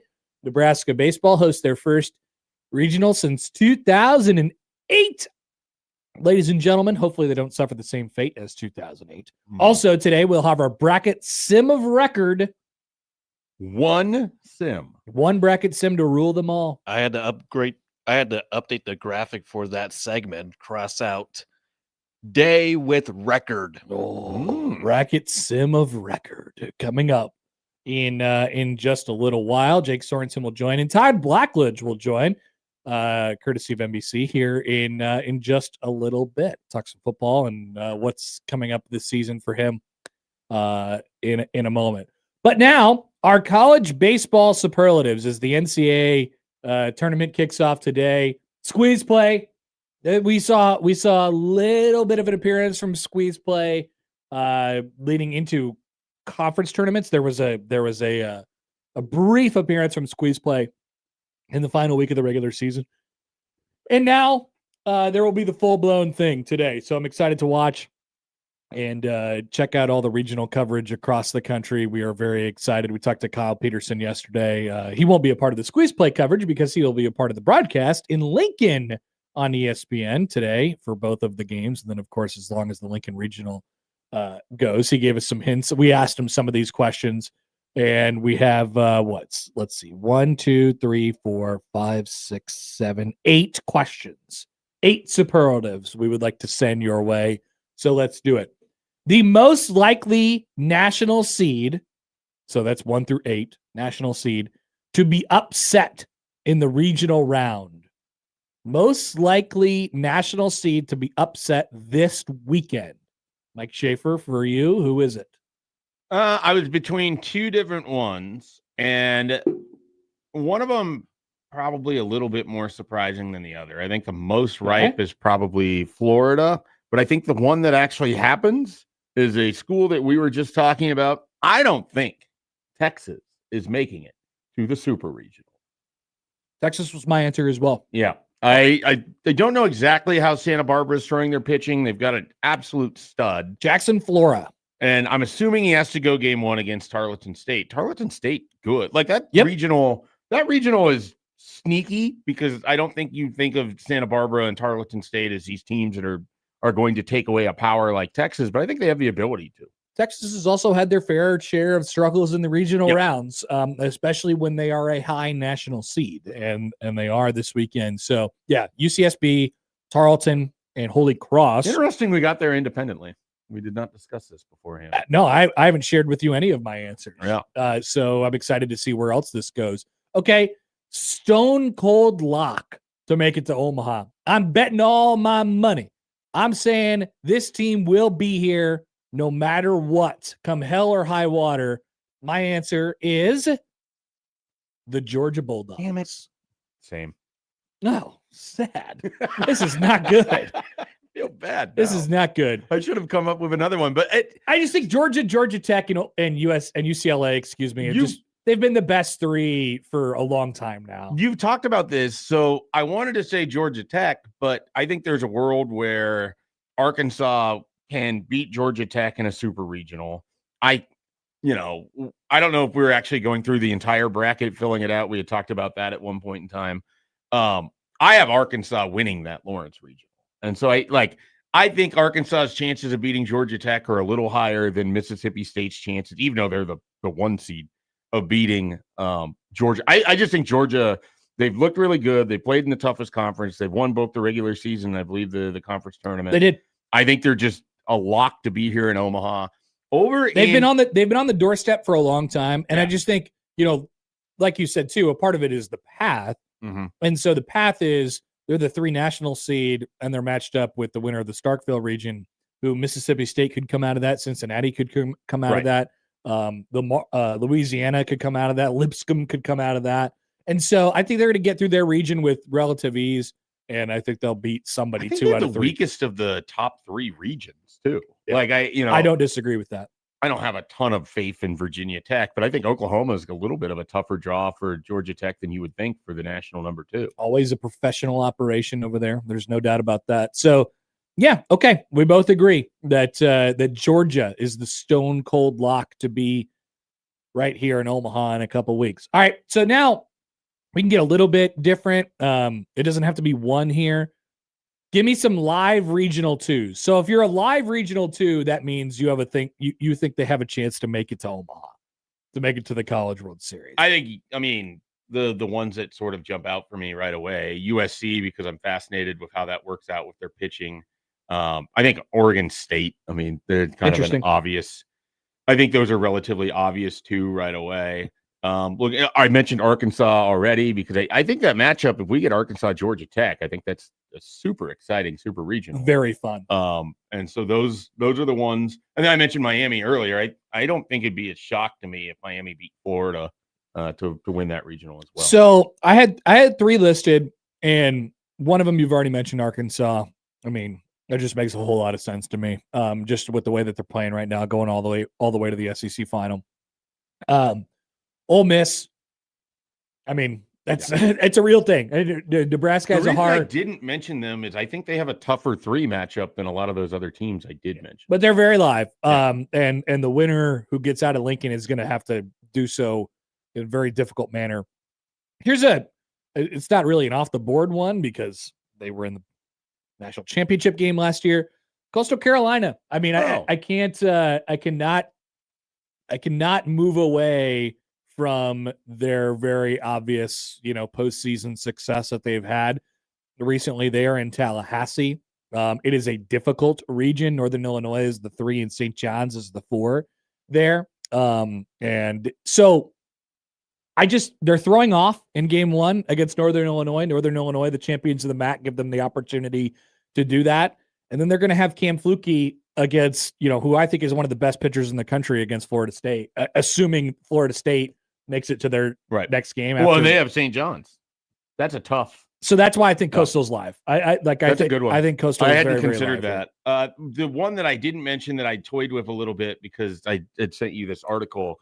They're one of the more heavy Major League Baseball prospect-oriented teams in Wake Forest. Yep. That's a very live 2, I think, as well in the Morgantown region. Okay, live 3s. Give me a couple live 3s, or I'll go first here. Yeah, go ahead. So, we go back to Lawrence again. Missouri State is very live. As a 3 seed, of course, they have a history with Arkansas. It's a regional type of deal with Kansas and Arkansas as well. And then Northeastern is in there too. I'll mention another one. I have mentioned this team to you before, and they're sort of off the beaten path a little bit here. I'm going to give a little love to North Carolina State as a 3 seed in the Auburn regional. Auburn is the host there, with UCF being the 2. I just think they're the 3, and it's weird that I think they're the bigger threat to Auburn than UCF. And I'd say this with all apologies to UCF baseball, of which I paid no attention to. There's something about the NC State name that just makes it. NC State and Oklahoma, I would put in very similar categories of just like, you're going to have a tough time beating them because they don't beat themselves. They're just very, very, like, they've been doing the same thing for a long time. Skip Johnson's been at Oklahoma for a long time. And obviously Elliott Avent is having his swan song here in the NCAA tournament. That is a part of the mojo, I think, for NC State. I could see them advancing out of their regional, which would obviously be quite advantageous for Nebraska should they advance out of their regional. So NC State, I think, is a live 3 for me that you might not be hearing very much. You mentioned them earlier. I feel like when we get into the regional play, they almost never win a regional, but I feel like they tend to fluster teams, and that's Louisiana Lafayette. Yep. And so I wouldn't be surprised if they beat Cincinnati in the first one, and then they are giving everything they can to the Mississippi State Bulldogs throughout that regional. Kyle Peterson mentioned this one, and we haven't talked about this region at all or any of the teams in it. And I think largely because anything maybe could happen in Hattiesburg. and usually has. Like they've struggled to get sometimes when they've had these opportunities, they've struggled to win their regional. They're always like And they're so- always like the 15, 16, and it's just so hard. And this year they're the 9. Yeah. And so they have Jacksonville State. Yep. And that they seem like a potentially really live 3, especially if you're looking at the pair ratings. They have the highest of any 3 seed to get out of their region, at 22%. Regional hosts who should be on high alert in game 1 is a superlative that we had. I have 2 for They're you. the 2 we've talked about a lot, I think, already, right? Kansas. Yeah. Yep. Against Northeastern. And Florida State. Well, I think Kansas is good. I just think they're sacked with a really tough draw against Northeastern, and then the other 2 teams in their regional in Arkansas and Missouri State. And what did you say the other one was? Well, the other one's St. John's Yep. for the reasons that you Absolutely. mentioned. with their I think Liam O'Leary is a really tough matchup for anybody. And Florida State is obviously gettable. I mean, Nebraska can attest to that. From much earlier in the season, Florida State is a good team. But I think St. John's is a pretty live 4, especially in game 1, which obviously is the most important game. So I would be on the lookout if I were Florida State today. All right. Next category. These are this is a yes or no question. Will there be any regional 3 or higher seeds to advance to Omaha? Once again, the numbers on this over the last 3 tournaments, there has been 1 regional 3 to make Omaha. That was the 2024 Florida Gators. Kind of a cheat code. Mm-hmm. And there have been 2 regional 4s to make it to Omaha over the last 3 tournaments. That would be 2023 Oral Roberts and 2025 Murray State. So just 3 total over the last 3 tournaments. But that is an average, of course, of 1 a year. And so if it would hold, then we will have another 3+ in Omaha. Schaefer, yes or no? I want to say yes, because these are the sort of teams that I would always enjoy seeing hit Omaha. So you get at least one of them in there. It's kind of a fun story. I just don't think it's going to happen this year. I'm yes. Okay. I think the strength at the top is not as strong as it has been over the last couple of years, especially when you get into the 4, 5, 6, 7, 8 range as far as regional hosts. I think those teams could potentially go down either in the super or in a regional round. I think it's happening. And there, like I said, there has been 1 3+ over the last 3 seasons and 1 each in the last 3 seasons. Do you want to call your shot? Now, Florida is different because Florida was Florida had Jack Caglione. Yeah. Right. Okay. So in 2024, and they were a regional 3. Once again, another thing that Nebraska can attest to. No, I don't have anybody in mind. Okay. I don't have anybody in mind, but there's a couple blockades up there. Like I said, I think Georgia is an obvious team that's going to make it here. I think Georgia Tech is coming out of that corner of the bracket. Sure. But I've said it over the last couple of weeks, like if there's somebody that could challenge UCLA, I just, those number 1 seeds, those number 1 overall seeds just struggle a little bit. And there's a lot of pressure on them. So the other teams in that, sort of 3 corner, and 4s though would be Cal Poly, who made a little noise in an Oregon regional last year, St. Mary's, who people have thought is a very, very good team, Kentucky, who just barely made the tournament. I don't know anything about Binghamton. I don't think we have to worry about. So there's a couple real ones in there. I think Troy is real. I think the team that KP mentioned is Jacksonville State. ECU, well, even Little Rock. I mean, they took LSU to the brink last year. ECU has been a live. That was one I team meant to mention over the last couple of years, and then we haven't mentioned Arizona State yet. Is a regional 3. That's a team that I could see making a run as well. So I don't have anybody pinpointed, but I do think it's coming. I think we're seeing at least one regional 3+ team in Omaha yet again for the 4th consecutive year. Okay, I hope so. I tend to want that. You were going no. And then this is, we have 2 additional questions. Player you need to see reach Omaha. So this is sort of like, Major League Baseball nerd stuff, like draft stuff. Is there anybody who stands out to you, Schaefer, as guys you really want to see? Yeah, and part of it is because it's on a team that I just like to see get to Omaha because they've been kind of close in recent years and haven't quite gotten through, and that would be Georgia Tech, and that is Von Lackey, the catcher there.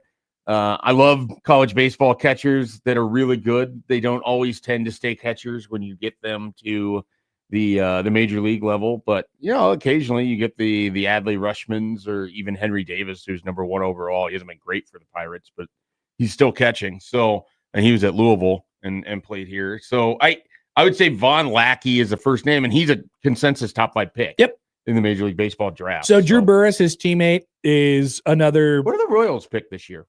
I don't know. I have no idea. Probably pick a high school catcher or something like that. Well, no, I meant I know, but I imagine wherever they will pick a high school catcher.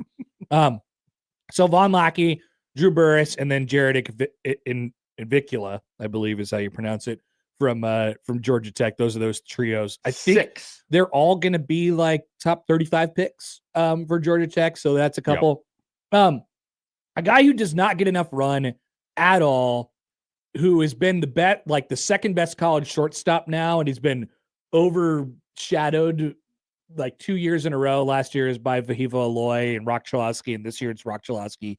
So Justin LeBron at Alabama is a guy that I just really want to see. I haven't had a chance to see, like, Alabama making the College World Series doesn't sound particularly exciting to me, but I do want to see that guy play. And then just my own personal thing, I like pitchers. So I do want to watch Cam Fluke pitch one more time for Coastal Carolina if I could. He pitched for Coastal last year, obviously, throughout that tournament. And then a guy that we mentioned earlier on in the show, Jackson Flora. Yep. From UC Santa Barbara, who has, I believe, oh my God, his ERA is, I was looking at it last night and it was astounding. Could be a guy that ends up in the Kansas City system. That'd be great. I would they take pick that. 6. He's right in that sort of top 10 range. He is 11-0 with a 1.05 ERA. Over 94 and a third innings. That's what I mean. Like if they he has 124 strikeouts and 30 walks. He seems like the guy that Keith Law and other people will be mad because he'll pitch twice in the regional, potentially to take Texas out of it. And we'll get the up in arms college coaches are killing pitchers thing from Keith Law that we'll get every single year for the end of time. He's allowed 11 earned runs all year. Yeah. No, I want to see that guy pitch. And he's been texting me. I don't know if he's been texting you about this as well, but Michael Severe very high on I believe Tarleton State is who is Tarleton. in that. Yeah. And so I think that's who he's been texting. That's who they play in that first matchup. So what? Wait, no, Santa Barbara? Yeah, isn't that who they get? Yes, they do. Tarleton and then Holy Cross, right? Yep. Right. I was thinking of the A&M one. Correct. Yeah, that's USC gets Texas State where they are throwing their second guy. Not Mason So they'd Edwards. have Mason Edwards to go against Texas A&M. USC is one of those teams that, like, if they got to a super regional because of their pitching, they would be a scary team to kind of face. They were right there on the precipice of knocking UCLA out until they, of course, got walked off this weekend. So certainly they could be a dangerous team if things break right for them. And then finally, our final superlative for the regional weekend, will Matt Rule be at Haymarket Park? Yes. Yes or no? Yes. I think it's a block, right? Pretty much. Unless he's already on vacation somewhere out of the country. So here's a question. Is someone going to blame Matt Rule Yes. if Nebraska Undoubtedly. lose? Yes. It'll be stupid. Well, actually, what'll probably happen is he's like out of the country, but then there will be somehow footage of him out of the country. So like supporting Nebraska baseball, and then people will use that as for what went wrong. Well, yeah, we could game this out a little bit. Yeah. So how exactly is this going? No, I think he's here. Okay. I'm gonna guess he's here. Now the question is, will he make an appearance in Oklahoma City as well? Oh, yeah, that's true. Yeah, I didn't even hear his name from yesterday's game. I saw him, and the last time I was in Oklahoma City, I walked out the doors, and there was Matt Rule taking a few photos with people, and because it's about to be big recruiting time, right? So like he's Is there a real threat of him even? Yeah, I being, guess he would, but I they thought don't have vacation anyone time coming in. happened. They don't have anyone coming in this weekend. Yeah. It starts next week, full blitz, because there are camps and everything. So he's definitely here. You're right. I just think vacation he was time gone. He happened would have been already. gone this past weekend. So I'm going to say no on Oklahoma City.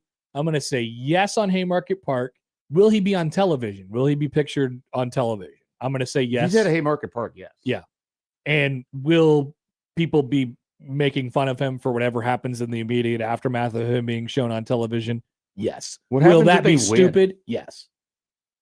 What if everything flips where he's there at the Haymarket Regional and they end up winning it? They'll say the And Nebraska baseball They powers get him down were there too for strong. the championship of the women's College World Series, and they win that. And then he becomes He's a good luck he charm. becomes a good luck charm. Yeah. And you have to just like take him to random places to make sure So put him in he's your there. pocket and take him there. I don't think we're going to go that far in the other direction, Probably not.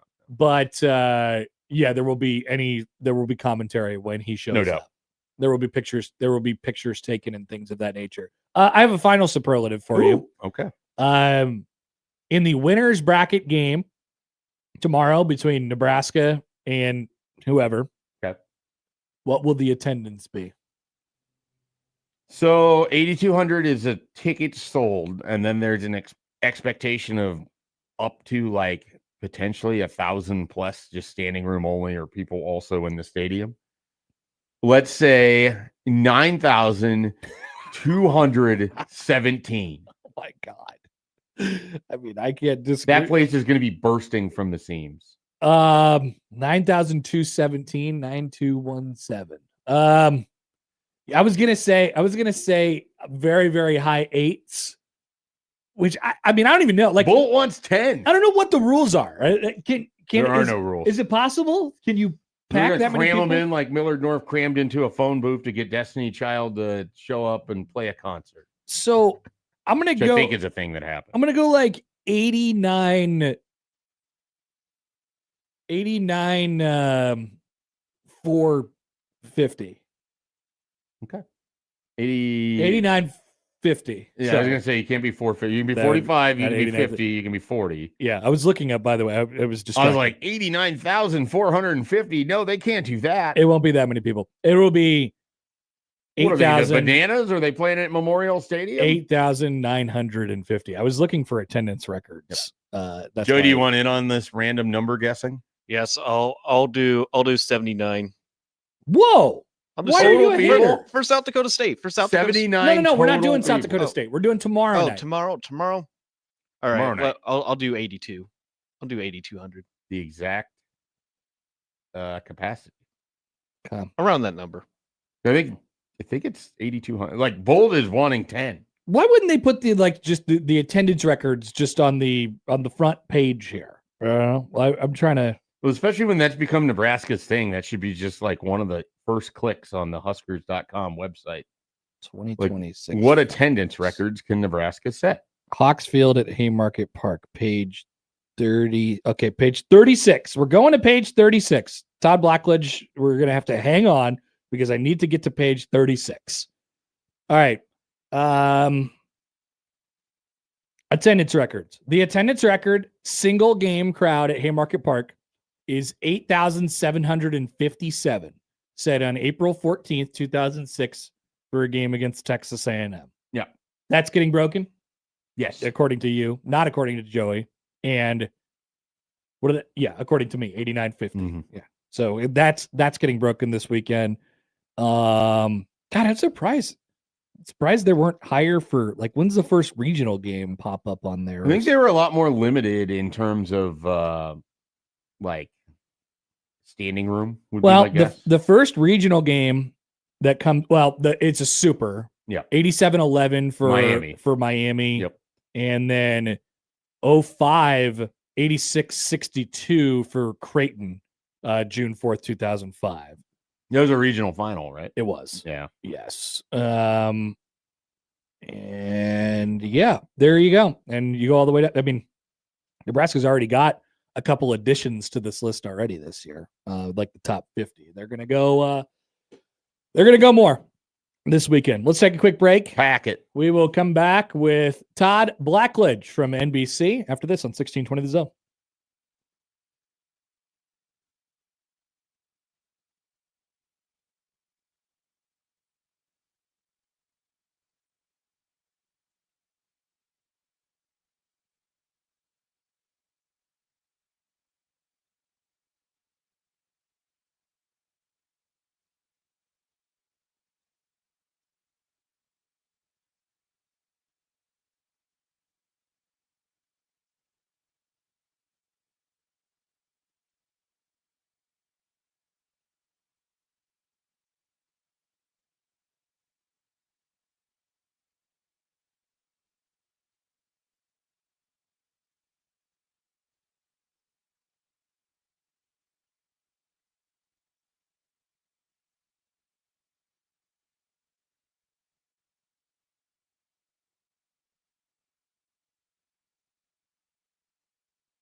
As we have continued through the college football offseason, the wilderness that is the college football offseason, we have run into a great time, which is when we find out when the games are and what networks the games are on and things of that nature. And a guy that you will definitely see around your favorite college football games this year with NBC. It's Todd Blackledge, who joins us now on the Prairie Flower Casino Zone hotline.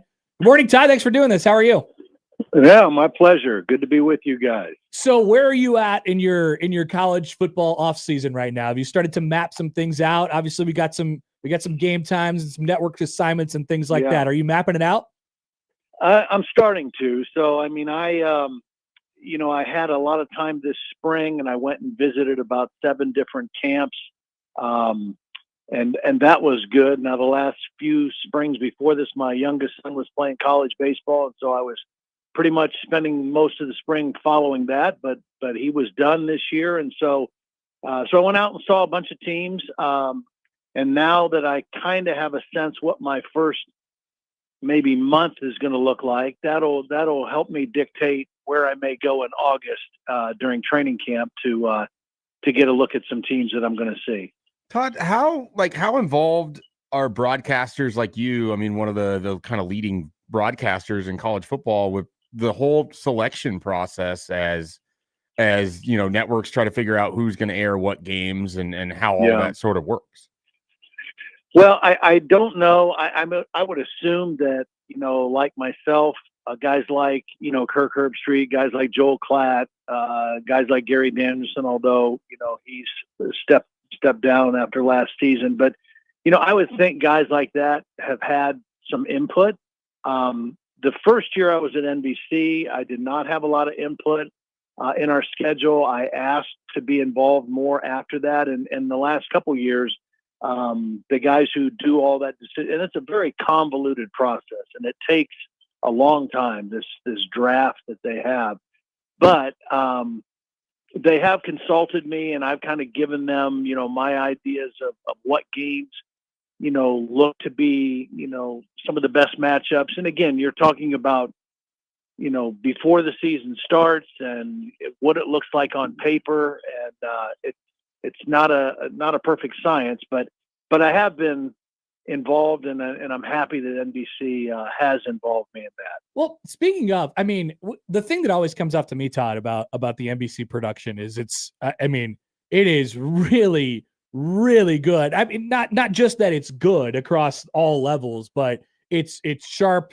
Obviously the picture is great at home, but it is a professional broadcast all the way through. And it always feels like the game that NBC is at is the big game of the week. You get placed in the Big Ten Saturday night game, and it doesn't matter what game it is. They're like, it doesn't matter. It's still treated like it's the biggest one. Like what goes into the week of or the day of making that game feel like that? Not only from you, but of course your crew as well. Yeah. Well, I appreciate the compliment on our show. We're very proud of what it looks like, sounds like, and it's a full team effort. But I've been fortunate in my career, for 20 years or so with ESPN, doing a lot of primetime football games, and to me, that is the best window. It may not be the best in terms of travel, and not being able to get out the night of a game. But I love the primetime window because you've seen what's happened in college football all through the day. And then when you come on, you're kind of the last voice of the day, of a great day in college football. So that's number one. I love the primetime. I think just the night games just makes everything look brighter, sharper, bigger. Number two, I think that, at NBC, we have a tremendous model, which is Sunday Night Football. And I think that, I think that's the best NFL broadcast, 100%. best looking, sounding NFL. And so a lot of how they structured and how they wanted to build the Saturday night primetime college football is based off of that model. Now, we don't have the same resources. We don't have the same number of cameras, tape machines, all of that show has. But a lot of the nuts and bolts and how we do the show is based on that model. And so So in terms of during the week, it's a lot of prep, and I work with two great announce partners. Noah Eagle is a superstar, a young superstar in this business. Yep. He's an excellent play-by-play guy. Catherine Tappan is a real pro, excellent on the sideline, and we all prepare a little bit differently during the course of the week. I tend to watch most film more than anything else. I do read articles, I do study stats and analytics, but my biggest focus is on game film. And so I'll take the two teams that I'm preparing for and probably go back the last three games they played, and kind of watch cut-ups of those teams, offense and defense. And then, we will come together. We usually have depending on what the road team prefers. Some people the coaches want to talk on a Zoom on Wednesday. Some coaches would like a Brett Bielema would rather do it at the hotel on Friday. And so whatever they want to do, we kind of, work our schedule around that with the visiting team. And then the home team, we're on site Thursday, try to go to practice. Friday is a full day of meeting with head coach, coordinators, players at the home facility. And then we have a production meeting Friday night, kind of a content meeting to kind of go over everything. Have a little production meeting Saturday morning, and then let it fly on Saturday night. But again, it's, I like the Saturday night because, doing all that prep, and then I like to just kind of relax on Saturday and watch the games and finish my notes. And I usually get to the stadium about 4 hours before kickoff. Todd, you might be able to shed some light on this. I heard that you kind of were a big proponent of Nebraska, Colorado behind the scenes. And then, and then Colt McCoy was the one on the broadcast, and you happened to be out of the country. Is that right? Yeah, that was right. And that was obviously, never, say no to an opportunity to do an NFL game. But yeah, I was really torn on that because I really wanted, I really pushed for us to do that game. And I knew there would be a great atmosphere. I mean, look, Lincoln's one of the all-time great places. I mean, I played there, when I was a junior at Penn State. I've been there for games, and I just think it's one of the best places in college football, and home environments and just everything about it on a game day. So I pushed our group hard, to try to get that game. And then when we got it, I was super excited. And it was just a couple weeks after that I found out, oh, wait a minute, our group is going to go to Brazil to do week 1 of the NFL. So I was bummed to not be able to do it, but certainly appreciative of the opportunity to do an NFL game. Okay, speaking of Nebraska real quick, let's go back to the one Nebraska game you did last year, which would be the USC game, blackout. Well, I did 2 games, actually. I did one where they looked good and should have won, and then I did one where they did not look good. I did the Penn State game also. Yeah. I blanked that part of the season out of my brain. Yeah, that's been thrown away. Okay, so let's go back to the USC one. Yeah. Obviously, it ends kind of with the injury to Raiola, and it falls off the rails from there. But just the environment. I mean, the blackout and the whole thing. What do you remember about that night in Lincoln? Yeah. Well, again, I think it's a really special place. We anticipated a really good ball game, great energy, enjoyed being on campus, and just you could just feel the buzz. You could feel that it was going to be a big game and a good game, and it was. And, I really feel like, I really felt like if Dylan would not have gotten hurt, I think Nebraska would have won the game. I think they would have, figured out a way to win the game. Unfortunately, when he went out, they had to be relatively limited in what they were doing offensively, even though Latif played well, after that point, in certain situations. So, but it was an awesome atmosphere. I wasn't sure if the blackout would really work. I think that, in the sense that, Nebraska is kind of, their fan base is very traditional, and the red and the sea of red and all of that, but they bought into it, and it was yeah, it was pretty remarkable. Todd, so do you have a game that you're already sort of looking forward to that you know that you're going to be involved with here for the upcoming 2026 season? Well, I think, I have an idea of some of the games that we're going to do. And I think that, some of them it's weird because you have certain games that, then you have certain weeks that are protected, where you have the first pick of a week. And so maybe you think what that game's going to be, but you still have a little time to wait and see how things play out. But one game that I know, and this is one of the luxuries of being at NBC, not only doing the primetime Big Ten game, but we also, obviously, NBC covers Notre Dame. And so our crew, if it's a really big Notre Dame game, or a better opportunity for a Notre Dame game on a particular weekend, we will do that game instead of a Big Ten game. So the game that is going to be one of the marquee games of the season, we'll be doing Miami at Notre Dame, midway through the season or towards the end. I guess maybe November is when it is. But that, obviously was a great game last year down in Miami, and Notre Dame not making the playoff a year ago. That should, and they're going to be really good this year. So that should be one of the marquee games of the season. Your broadcast partner, who I met several years ago now, just continues to do big time stuff. Noah Eagle, who I mean, he comes in and he's the son of Ian Eagle, so people are like, oh, where'd this guy kind of come from? But he's great. I mean, how good is he for his age?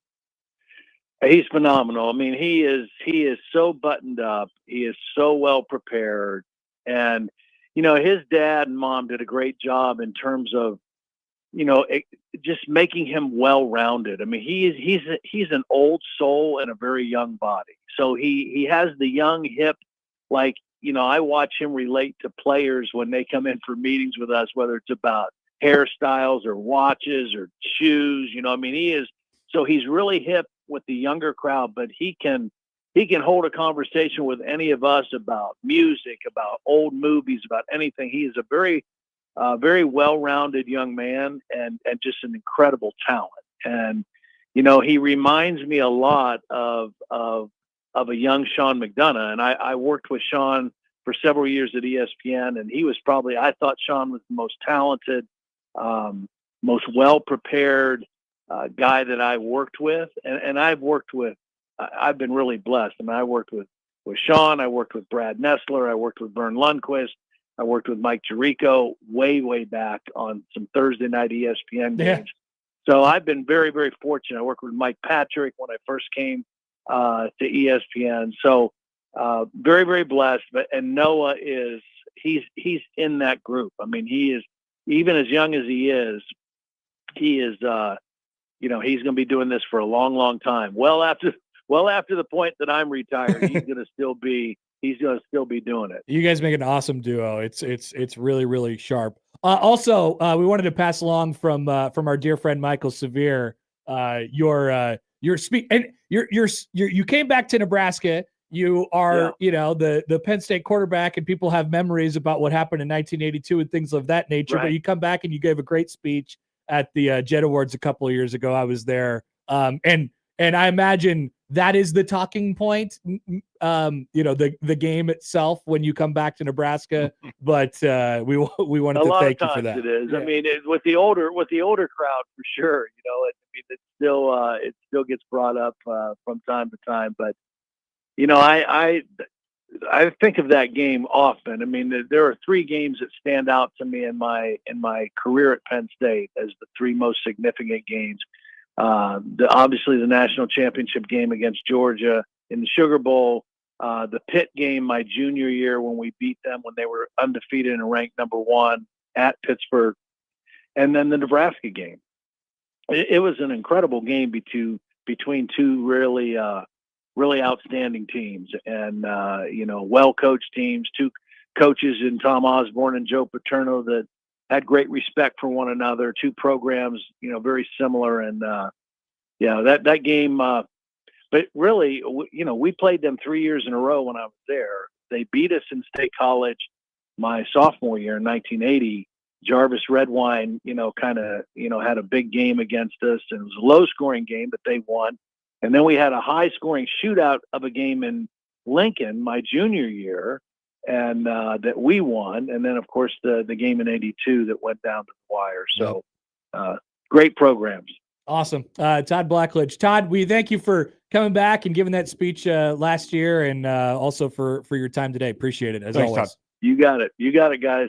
Take care. Hey, enjoy the College World Series. Too. That's one of my all-time favorite sporting events. I don't think there's anything better to take a family to, to go. And I was fortunate to go about 4 or 5 times, and I love it. Awesome. Absolutely love it. We most certainly will. Thanks, Todd. Okay, see you guys. Todd Blackledge, NBC Big Ten Saturday night, coming to a town near you this year. Quick break. Friday shoutouts up next on 1620 The Zone.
Colin writes in on the Equitable Bank inbox. Whenever I hear his name, first thing I think of is the 82 Nebraska game, and it makes me angry. But how could you not like Todd Blackledge? One of the best color commentators, always well-prepared and well-spoken.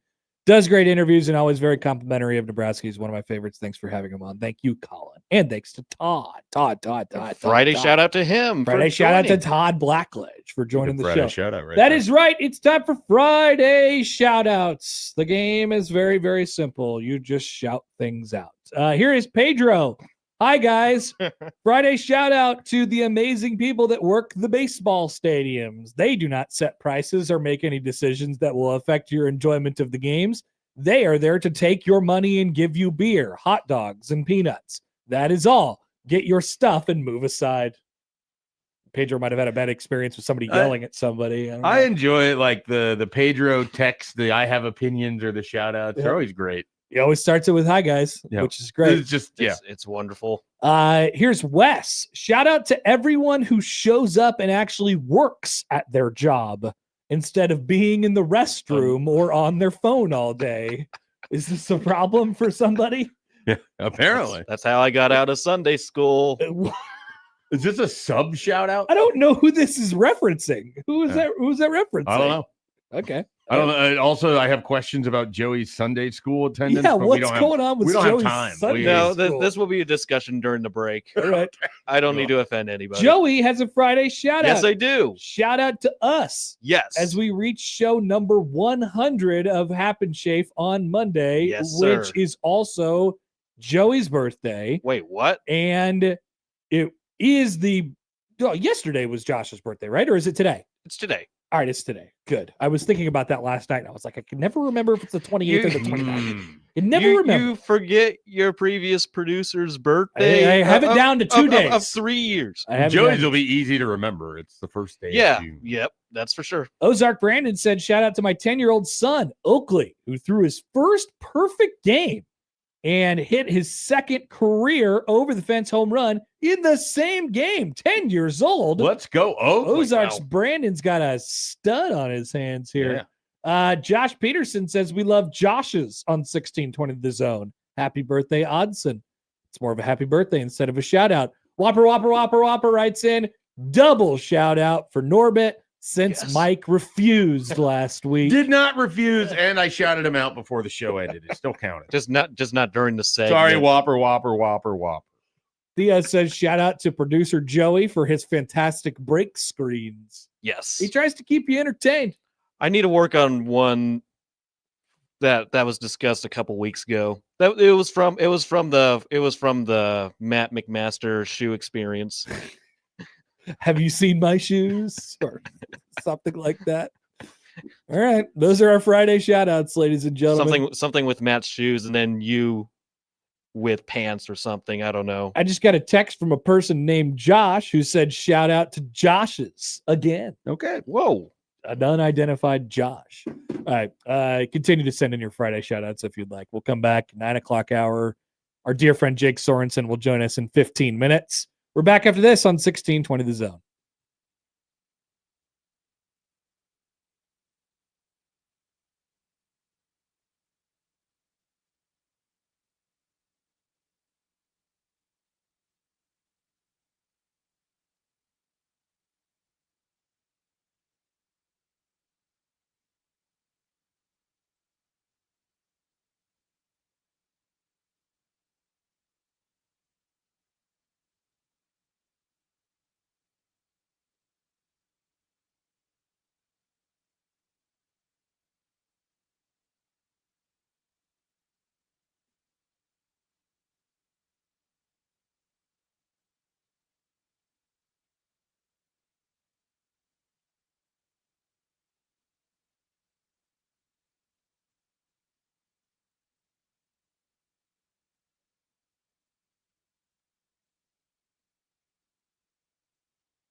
All right, I had a spare Friday shout out or two here. Here's Mike.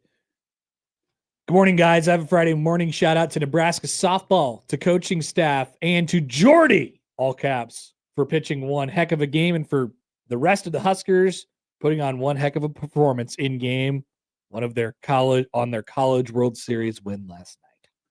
That's a good Friday shout out. Indeed. Also, apparently I'm Indeed it joining was. Michael Severe's bracket challenge. Is this true? Yeah, well, you have it pulled up. I'm doing it. I'm currently filling mine out. I haven't really done very many bracket challenges. And then I got an email from D1 Baseball that said Michael Severe invited me to play 1620 bracket masters. And so that is what I am doing. Did Joey get invited? I didn't get anything. Interesting. Michael is a hater. Michael He doesn't like my takes on California Pizza Kitchen. I totally understand. We know Michael to be a hater anyway, so it's And he doesn't like me to read things. it's okay. Big weekend ahead. We have Nebraska baseball today in a regional, a game, of course, that I have already projected Nebraska to win 16-4. I am standing by my projection. Actually, it makes it even more likely that they win 16-4 because they're throwing Carson Yasa today. Schaefer, I'm gonna need you to stop doing your bracket challenge. All right, I'm back in. He's distracted. You got I was another hour distracted. left. I think Nebraska is going to win 16-4 in the regional. I don't know what's going to happen in the Women's College World Series going forward, but this is a big weekend for everybody. Oh yeah, no, it's huge. It's one of those where, again, like, it's crazy. It's in the same year, 2026. You have Nebraska basketball makes their run. Now the softball team has this incredible win in the first game of the College World Series that they've reached for the first time since 2013. 2013. Their first win since you were 10. My 10th birthday. Literally 10 at Kauffman Stadium watching. What was the name of that? I still got to find that picture. Jeff Suppan. Right, the pitcher, but watching Carlos Feblis? Feblis. Yeah. Yes. That was the guy where it's like, I haven't. And then I was looking at his baseball reference.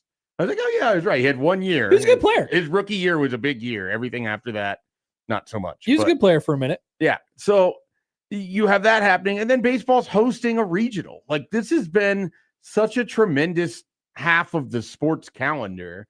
And it just adds to what has been a great run for Nebraska athletics overall. I can tell you on my bracket challenge over here, I did pick Nebraska to win the region. So I'm just going with it. I'm riding the hot streak. I I'm kind of riding feel the like wave. Nebraska's going to win the regional too. Something about it. I actually thought that they were going to play for the Big Ten championship and lose to UCLA like 6-1. Okay. And that didn't happen. The Oregon one kind of caught me by surprise. I like it at home. I think that, they have a great confidence to what they're doing. For as good as Ole Miss and Arizona State are, and they're good, I don't think that they're like otherworldly. I think if Nebraska, I think they're catches them just at the as right good time. as Nebraska. Yeah. I think so they're all like the same team. the biggest thing for me in this entire regional is that if Nebraska limits the amount of free passes, because we know their defense is good, they're not just going to let guys get on because they put it in play. If they limit free passes, I think they're going to be, and especially if you get an Ole Miss team where they're not likely to just string a bunch of hits together, they're kind of feast and famine on offense. I think they have a chance to win those games because I just don't think I don't think they're going to get outslugged out of that region. And so a lot of it comes down to me is They have the potential to get outslugged out of it. Sure. You know what I mean? Like, I just don't think they're going to give up a ton of crooked numbers is what I'm sort of getting at. That's going to be the question. Is their pitching like who has the best pitching top to bottom of those three? It's Ole Miss. It's probably Ole Miss, but if Nebraska can hang in there, given that they're absolutely winning today, once again by the final score of 16-4, you're good. You're in good shape. I know. I'm double and tripling down. It's like there was 1 week during the football season where I'm like, I'm sure of it. The score of this game will be 21-17. And I just say it like repeatedly all week, and then it doesn't happen and no one remembers it, which is great. But if it does happen, you will never forget it. Yeah, it'll be even better though if it's something like 14-6. I'd be I had all the numbers. I'd be so mad. I had all the numbers. So part of it for me also is like, all right, for as good as Ole Miss's pitching staff is, we all watched Nebraska torch that USC staff when they came here. And so I think there's a world where Nebraska's offense can absolutely put up some crooked numbers throughout the game. Their own pitching staff is not going to throw up all zeros. Like, that's the thing. You have to realize for Nebraska to win this, their offense has to come to play. Like, they have to come to play. And so, the games to me are going to be something, if they win game 2, it could be something like 7-5 or, somewhere in that neighborhood. I'm not expecting a lot of 3-2s. I'm not expecting Matt Waldron against Oklahoma State where you're clinging to that little lead, or even the Arkansas series where, you're like, all right, you get the 4 runs. You got a great chance with Schwellenbach at the end of the game. So it's regional of big swings. I would expect Nebraska to put up runs. I would expect their opponents to put up runs. I just think Nebraska has, there's something about it. I just trust that they're going to get this done. Hopefully Jake Buns I don't have it being appearance. a College World Series, though. I have it predicted to be a Connor World Series. Okay. Yeah, I don't know. I really could see any result. I could really see any one of those 3 getting out this weekend. I was going to say, not any result. There's one result that not South Dakota State. I cannot see that. Sorry, Ty Madison. No, I'm very, very, very sorry. By the way, I did find that picture from the last time Nebraska softball won a College World Series. You were talking game. about the picture of your 10. Oh, that. Okay. All right. Yeah. There we go. There it is. That was the last day that Nebraska won a College World Series softball game. My 10th birthday. Unbelievable. 2000. I love this. 2002. Connor Happer. Look at that scoreboard. Yeah, that thing. Look at how 2002 that is. Move that thing to downtown ballpark. And by the way, look who's at bat right now. It's Mike Sweeney, or it's whoever the Rangers number 29 was. It's probably Mike Sweeney. We choose to believe that it was Mike Sweeney. There you go. That was the last time Nebraska softball won a game in the College World Series. Incredible. It's my 10th birthday. All right. So do I have to make a prediction? Sure. Nebraska makes it out. Okay. Nebraska, Auburn. I don't know that I'm confident in this. Yeah, I guess so. I'm not over here like guaranteeing anything. Yeah. They're the slight betting favorite. Any of those 3, as we've said, could win it. Yep. I think I'll do it this way. I'd be most surprised if Arizona State won it. I'd just go in reverse order, and then Ole Miss, and then Nebraska. That's how I would structure it. That's your 3-1. Or I think I would say the same thing. So, and a lot of that is Nebraska gets a fringe benefit of not having to face one of those 2 teams potentially. While we are on predictions, okay. So what happens? Nebraska softball will end up playing a maximum. I already told you they're one more game. You think they're going to win the Natty? I think they're getting to the Natty, and I think they're winning the Natty. But I feel confident they will be playing for the national championship. Crazy. Whether they win it or not, whatever. But I think they're coming out of that draw. So I don't know. Like, this is my last. And I think it's Tennessee. Like, I think it's Nebraska, Tennessee, and it's a replay of last year's Super Regional, and it's Carlin Pickens, and she's going to throw it 73 miles an hour, and Ava Kuzak's going to put it in the left field. Whoa! I'm just throwing all of these out. So there. Your confidence level in that happening is like me and Nebraska winning 16-4 today. Sort of. You're just calling with your them shot. getting to them winning their side of the draw. Yes, I feel good about it. So I don't know. This is admittedly my lack of softball knowledge. We've already admitted we're casuals. 100%, and I'm willing to say it over and over and over again. Like, what is the potential detriment of coming back off on, like for Jordy Fromm after throwing 130 pitches or whatever? Yes. Like I don't know. Like, that's just a fatigue thing, right? So I don't know. And then facing the number 1 team in the country. Can you imagine Rhonda Revelle trying to convince Jordy to give that ball up? Yeah, it's not happening. I know that. But what are the potential? Like, does she go down a couple ticks in velocity or what? Because you can bring your starter in and out. I guess I wouldn't be shocked if Nebraska started Alexis Jensen against Alabama to give a different look. And then you bring in Fromm somewhere in the 4th or the 5th inning to try to close it out if you have a lead. Like I think, actually, like you have Alexis Jensen, so you don't have to just ride Jordy Fromm the entire way.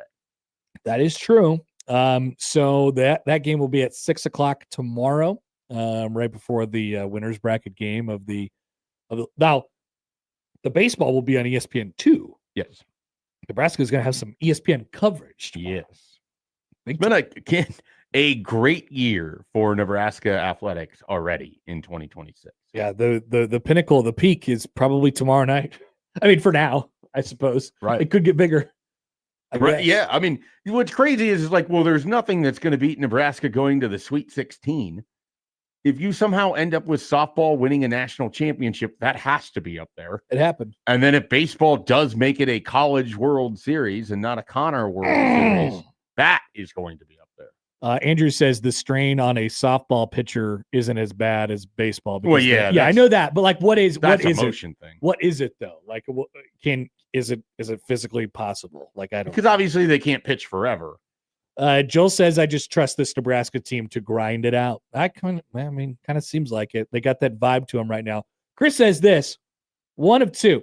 If Nebraska is to go 2-2 and lose the regional, should that fall in line with realistic expectations? I've always felt that Nebraska should compete for the Big Ten regular season title every year with the low quality of baseball overall in the Big Ten. Basically, here are my expectations. Top 4 in the Big Ten every year, make a regional 2 out of 3, break through for a super once in a while. CWS is a dream. Big Ten baseball is so bad that this should be a reasonable expectation for this program. So, Chris, I'm not that far off from you. I would just amend one thing. We've talked about it a lot this week. Big Ten baseball isn't that bad anymore. Yeah, it's gotten better. This is a different deal with the West Coast teams. Because of that, your ceiling goes up. Because of that, you are actually able to more consistently host regionals, which that's why I thought Will Bolt was a crazy person when he was saying these things 7 years ago when he was hired. I was like, dude, you're in the Big Ten. It's not going to, like, Indiana had Kyle Schwarber. They went on a run. Michigan, went to the national championship game, and they couldn't really capitalize off of that without losing Jordan other Wanu. people. And Jake Cronenworth, He was on that team? Yeah. Man, I didn't know that. Yeah. The Crones, they were in the Crone zone. I always think of I don't know what it's like, Nate Adcock or Brett Adcock. One of those guys was like their pitcher. Those are both people. Yeah, so they're different ones. But Brett Adcock, I think, is the Michigan one. And I just remember the year they made it to the finals. I had to sit through this awful series with this team. Bruns was out of town, and Michigan must have run 25 pitchers out there, and none of them could find the strike zone. And then they went to the College World Series final. It happens. And so they weren't able to. They weren't exactly able to capitalize off of that. This is a different deal now. I mean, I don't know. So I don't know what happens next, but I don't disagree with you on many of the things that you laid out there. Go to the tournament more often than you NCAA tournament more often than you don't. Host some regionals every once in a while without putting a real number on it. And what's a tougher game to win? If Nebraska the stars softball? align, win the college. Go to the College World Series. Tougher game to win on Saturday. Nebraska softball against number 1 Alabama. Or Nebraska baseball against the winner of Ole Miss. So less likely to win? Yeah, less likely to win. Baseball. I think it's baseball, too. I don't know. It's probably closer than we're willing to give it. But so I guess softball pitchers can just pitch forever. That's what Severe's texting. That's whatever. They just keep on going. Yeah. Famously. I still think you see Alexis Jensen on Saturday. Just want to keep people fresh. Famously, Creighton played in a softball game where there was 31 innings. That happened 35. Did you know about this Nebraska Creighton 1982 game that Rhonda Revelle played in as a player?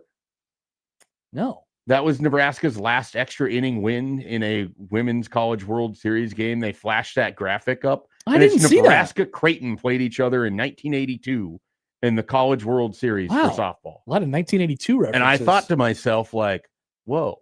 I wonder what the atmosphere would have been like for this. I wonder how many people really cared at that time, because you don't have television coverage the way that you would. Was there any conversation about J-Skers and things? No, they really failed on the broadcast with that. All right. They went back to talking about Jordy Fromm. Much to the chagrin of the Arkansas fans. They spent a lot of time on Arkansas, though. So it's not like it was a Nebraska slanted coverage. Also, one final prediction. Who represents the Western Conference in the NBA Finals? Thunder.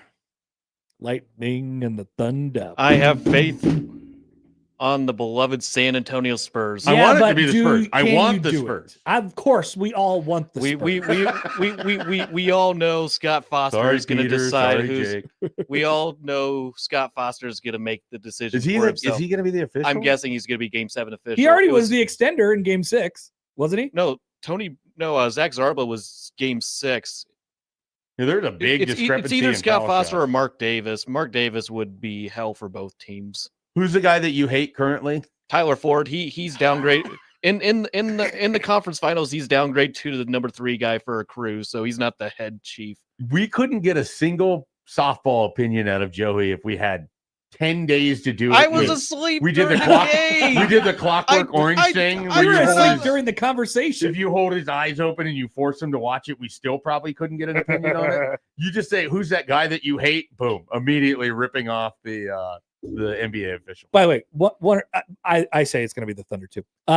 So the 1982 game was Nebraska's last walk-off win at the Women's College World Series.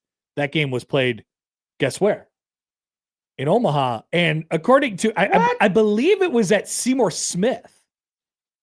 Why was it The in Women's Omaha? College World That was in Series was Omaha? at Seymour Yeah, Smith. it used to be in Omaha, the Women's College World Series before moving down. Did not know that. I got an email from a listener, Mike McKnight, by the way. Shout out to Mike McKnight. He's on your Hey! side. He says that's the reason why Seymour Smith has a giant scoreboard that you never see working. They put the Women's College World Series there for a variety of years. I That's had awesome. no idea. Great thing. Great thing. All right, we're late. We got to get to Jake coming up next on 1620 The Zone.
I'm kind of psychotic. So what else is new? I think you guys both know that my psychology is probably really can't assess how it operates. I don't even know how my brain works at all most days either. I'm a Miami Dolphins fan, guys. We have not won a playoff game in 25 years. I don't believe ever in moral victory because they're a waste of time. My whole life would be a moral victory at that point. They're going to lose. It's the way sports go. It's very hard to go undefeated. I got the Royals going to the World Series this year. I don't care. I will follow this team wherever they go, and I will not complain about where they play. I don't want them to lose a game, but I kind of want to lose a game for the sake of Jake pressure. Sorensen But for losing. Fridays with Jake Sorensen. if I see him, I would not shake his hand. 93.7 The Ticket on Happer and Schaefer. 1620 The Zone. We do morning show, guys. We're always on low sleep. It's the way it is. Well, we welcome in our dear friend from Lincoln, 93.7 The Ticket, the co-host of Early Break with Sip, Jake, Bill Bush. This is Jake. Hi, Jake. Hey, guys. Happy Friday. Good morning. You sound chipper. Trying to be. It's fake chipperness for the long day yesterday, the long night. But, like I said, in the opener, we're always tired. We find a way through it for morning shows. So we got to deliver energy. It's the only choice we have. It's the only choice we Absolutely. have. Has it set into you that in the same sort of 5-month stretch, Nebraska basketball makes it to the Sweet 16, the softball team is on the doorstep of playing for a national championship, and the baseball team's hosting a regional for the first time since you were like a freshman in Beatrice? This junior, I believe. Oh, at that sorry. point. Sorry, my bad. How dare you? How dare you, that I guy? apologize. Yeah. It's incredible. I mean, it's been an unbelievable year. I was thinking about, I was talking to my wife about getting a vacation schedule like this. There hasn't been any time because it's been so fun with all the sports that we're covering. Like you mentioned, basketball going to OKC and then on to Houston and having the regionals and super regionals here in Lincoln for softball. Now, of course, the epic game last night in OKC. And like you mentioned, Schaefer, the fact you got baseball hosting the regional. This is awesome. Like we do sports radio not to have always chaos, guys. It's fun to have fun things to talk about. So it's thank you for the first time in ever for Nebraska athletics, like doing what the fans are going to the games for and packing the arenas and stadiums for. Like this is a lot of fun. It's been a generally very fun year, and I hope it continues on into the fall. Soon enough, you'll be remembering these times and you'll be saying, wow, remember that one year when they just won everything all the time? And After doing nothing for long durations of my life. yeah, I mean, it's really crazy. I mean, people have conjured up dreams like this in their head. Like maybe one day, maybe there's a day where we can host a regional and have a chance to win the Women's College World Series and go to the Sweet 16 in basketball all in the same year. That sounds like a fake thing, but it actually all happened. Not at Nebraska. Yeah, I mean, they've had one of the best sports years of any university, and again, football. We'll see what they do in the fall, obviously. But don't forget, if you look back at this whole calendar year, like Nebraska had a disappointing end in volleyball and still made the Elite Eight going back to last year in December. In football, was not great. Made a bowl game, but it's been unreal, and I know Nebraska fans have been saving up money forever to make these trips, and they're finally able to spend that money and have some fun. So kudos to UNL Athletics for finally delivering consistently fun products to cover.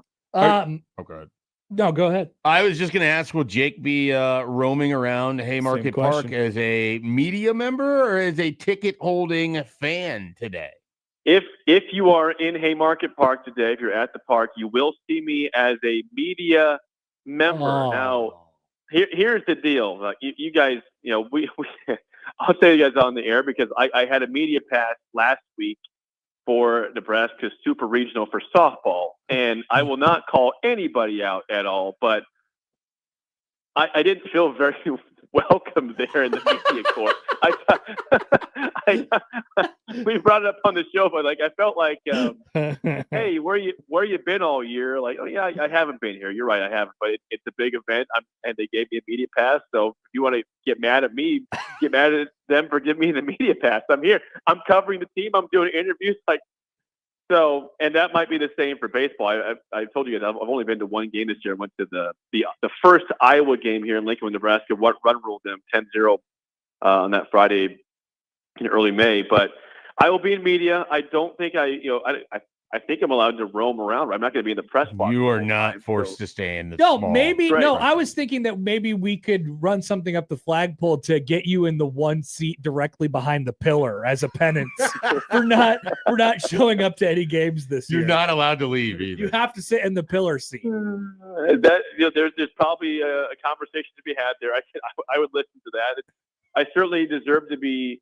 I just thought I was getting some glares, some evil glares. This is like an icy reception from softball coverage. Oh yeah. Oh Schaefer, I'm dead.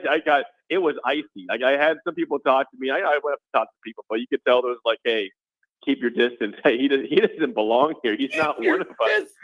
He's a fraud. He's a fraud. Like what? You were had the just gonna be- hantavirus? Yeah. Like what is this? So I had the hantavirus of the media corps last week.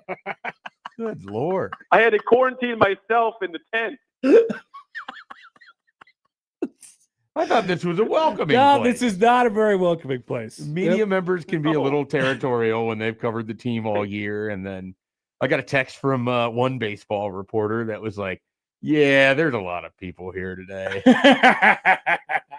That's why And Jake I was will one of those intend to people. not- I will not be in the press box. I intend to check in there once in a while, whatever to reset. But I want to be a roaming reporter out there, That's better. roaming media guy, all parts of the field. Saturday as well. Yeah, I'm there all weekend. All right. Well, I just think you I'll start- find you on Saturday. Yeah, start crowd surfing in the berms. There won't be any room to move out there. Are you guys aware that our mutual friend Lanny Holstein is going to be? Oh yeah, no, he let us know. This weekend. Very Yeah, much I'm so. Once again, our dear Okay. friend Lanny, who is getting married in 7 days. His wedding is in Next 7 weekend. days. Yep, but I'll be there for that too. I asked him several weeks ago. I go, Lanny, have you thought about this possibility that Nebraska could be playing in a super while you're getting married? Like that could happen. He was like, oh yeah, no, I've thought about it. The wedding's off. I was like, yep. The thing is, it's a joke, but I believe him. is Yeah. it? I don't know. Like that's the thing with that. I would not be surprised to see him say we have to reschedule this. Sorry, everybody. So on one hand, Jake, you're dealing with all this tremendous success, and you're no. struggling on how to Oh, deal no. with it. And then you also watch the Kansas City Royals Oh. from time to time as well. How are you balancing these emotions? Well, let me say this. Every time I hear my open play, I cringe about me saying I picked the Royals to win the World Series, because that's just an idiot take of idiot takes. They're terrible. They're Schaefer terrible. laughs at Happer. Let's go back to April when Schaefer said you guys will win a game against the Yankees. Me and Happer said no, they won't. Once again, another year where the Royals are 0-6 against the Yankees. That's and so rarely incredible to competitive me. at all. 50 to just a 10. team. 50 to 10. They're just a team. Not apparent. No, they are not. The pinstripes are they bring pain and concern to the Royals. Yeah, what the Christopher stats of Walken this said in Catch Me If You Can ended up being true for the Royals.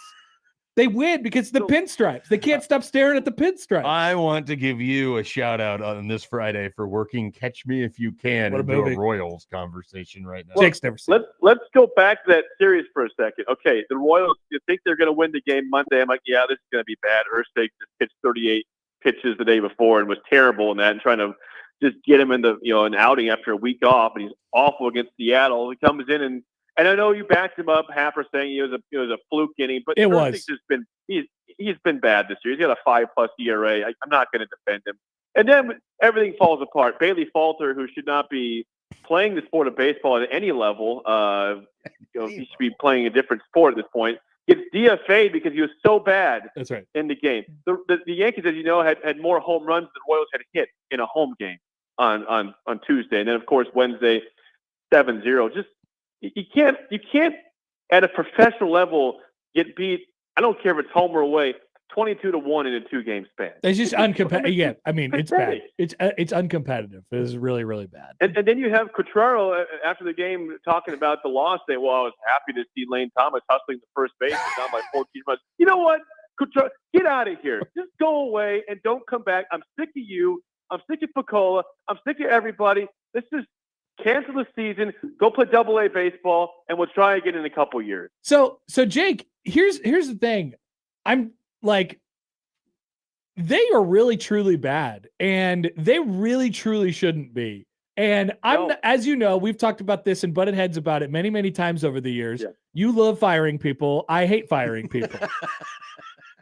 I want to fire some people. I think it's time. Yeah. I think it's maybe almost time to start firing some people. And it takes a lot. I mean, Joey, this is a graphic. At what point, Happer, as you who don't like to fire, I mean, how could you or anybody defend number one Zumwalt, the hitting coach? How to try to defend him at this point for keeping him employed? It has me thinking about everything. I don't know. Is Vinny Pasquantino, was he ever good? Or does he immediately go somewhere else? He just has to play for his country of Italy. Yeah, like does he immediately go to the Pirates like Ryan O'Hearn did and hit like I guess that was the Orioles, but like hit like Vinny 280. has been good though. Vinny has been good. He's had good seasons. So it wasn't like it was a one time. He's been good. He's been awful this year. And Salvador Perez, we knew at some point that age would catch up to him, and it has. I mean, those guys have been awful in the 3 and 4 hole the whole year. It's not all on them, but they are a huge part of the problem. As we did the pie chart in weeks past with you guys. At this point, I don't even know. The pie chart would be impossible because everybody deserves all equal parts of blame. Everybody's terrible. If you had to do a pie chart of how Nebraska softball is now just a couple wins away from sitting in the national championship game, I would love a Jake Sorensen softball pie chart of success. Well, you are a softball media member after all. I am a part of the core. I know that people don't like to think so. You got to give shout outs. I mean, everybody's great. Jordy Fromm has got to be big in that. Alexis Jensen, Hannah Corey, Ava Kuzak, the Kamensons. I mean, everybody deserves a piece of the pie. I don't know, Jake. I think it's like the coach. I think it's like 93% Jordy Fromm. I think that's really a little good. high, but she went 10 innings, 130. She's the biggest slice. Night. It's ridiculous. She's the biggest slice, no doubt. Hey, so this is a weekend that I normally love from a viewing perspective because you get all of these random college baseball games. Do you like if Nebraska wasn't playing at home and you weren't a media member this weekend for Nebraska baseball, is this like one of those random sports weekends that you would actually kind of sit back and you get the quad box and you just have teams that you've never watched play before? Because there's always just drama happening this entire weekend. Yeah. So if I don't think I would, to be honest, I don't think I'd be locked in as much if Nebraska was not playing. Let's say they were not hosting, but they're still playing. Yeah. If they were playing, I'd be watching for sure. If Nebraska's not in the picture at all, I'm not watching until the College World Series. To be very honest with you, probably. But no, it's been fun. Like they've been fun to track this year. So yeah, I probably would sit back in the quad box. I'm excited to watch them in person, and hope they can get out of the regional and get to a super, which would be just an amazing story. Continued success for the spring sports for Nebraska, and specifically at Poland and Haymarket Park, where Nebraska is 23-1 this year, which is another incredible fact about that team. But yeah, I'd probably sit back if I wasn't trying to go on a trip somewhere, but that's not possible because everybody, because they keep winning at everything, so we can't go anywhere. Well, they don't play any sports in July. You can travel then. Yeah, you can't go every weekend though, Schaefer. I think we're going to Wisconsin for a couple of days. The Dells. That's all I got. You got a trip for the summer. Needs more. That'd be fun. That's it. Yeah, there's got to be more than one vacation. Jealous. Well, yeah, I might have one small one to Colorado or something, but it won't be very long. I mean, you can't count the wedding to KC as a vacation. There's no time off. It's just a weekend. So yeah, I'm out of town next weekend. Unless Lenny calls it off for a super regional, of course. But right now, I'm heading down to Kansas City, and I've got to count that as some sort of trip. But it doesn't count because it's not vacation time. I can't wait. Well, I'll see you there next week, and then of course we'll talk next week as well. As Are far the as Royals in town next week? I haven't even. Who no, cares? Thank God. No, they're not in town. I thought about going. We checked the schedule. No, I'm happier than ever they're not playing. So I would probably go to the stadium and throw eggs at it. Please give him enough 25-ounce beers that he goes and throws eggs in an empty We'll get some content out of Jake next weekend. All right, Jake. See ya. Enjoy the pillar seat this weekend. Thanks, guys. Talk to you soon. Jake Sorensen from the Ticket in Lincoln. Yeah, we'll see what comes out of next weekend at Laney's supposed wedding. Every Friday, this interview is such a great way to end the week. We're in a for great us. spot. Yeah, it's truly amazing. We're back after this with our bracket sim of record on 1620 The Zone.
All right. Our thanks to Jake Sorensen, who always comes through for us with the takes, the wonderings. Hopefully he doesn't get the cold shoulder from the media this weekend at the baseball park. But you never know.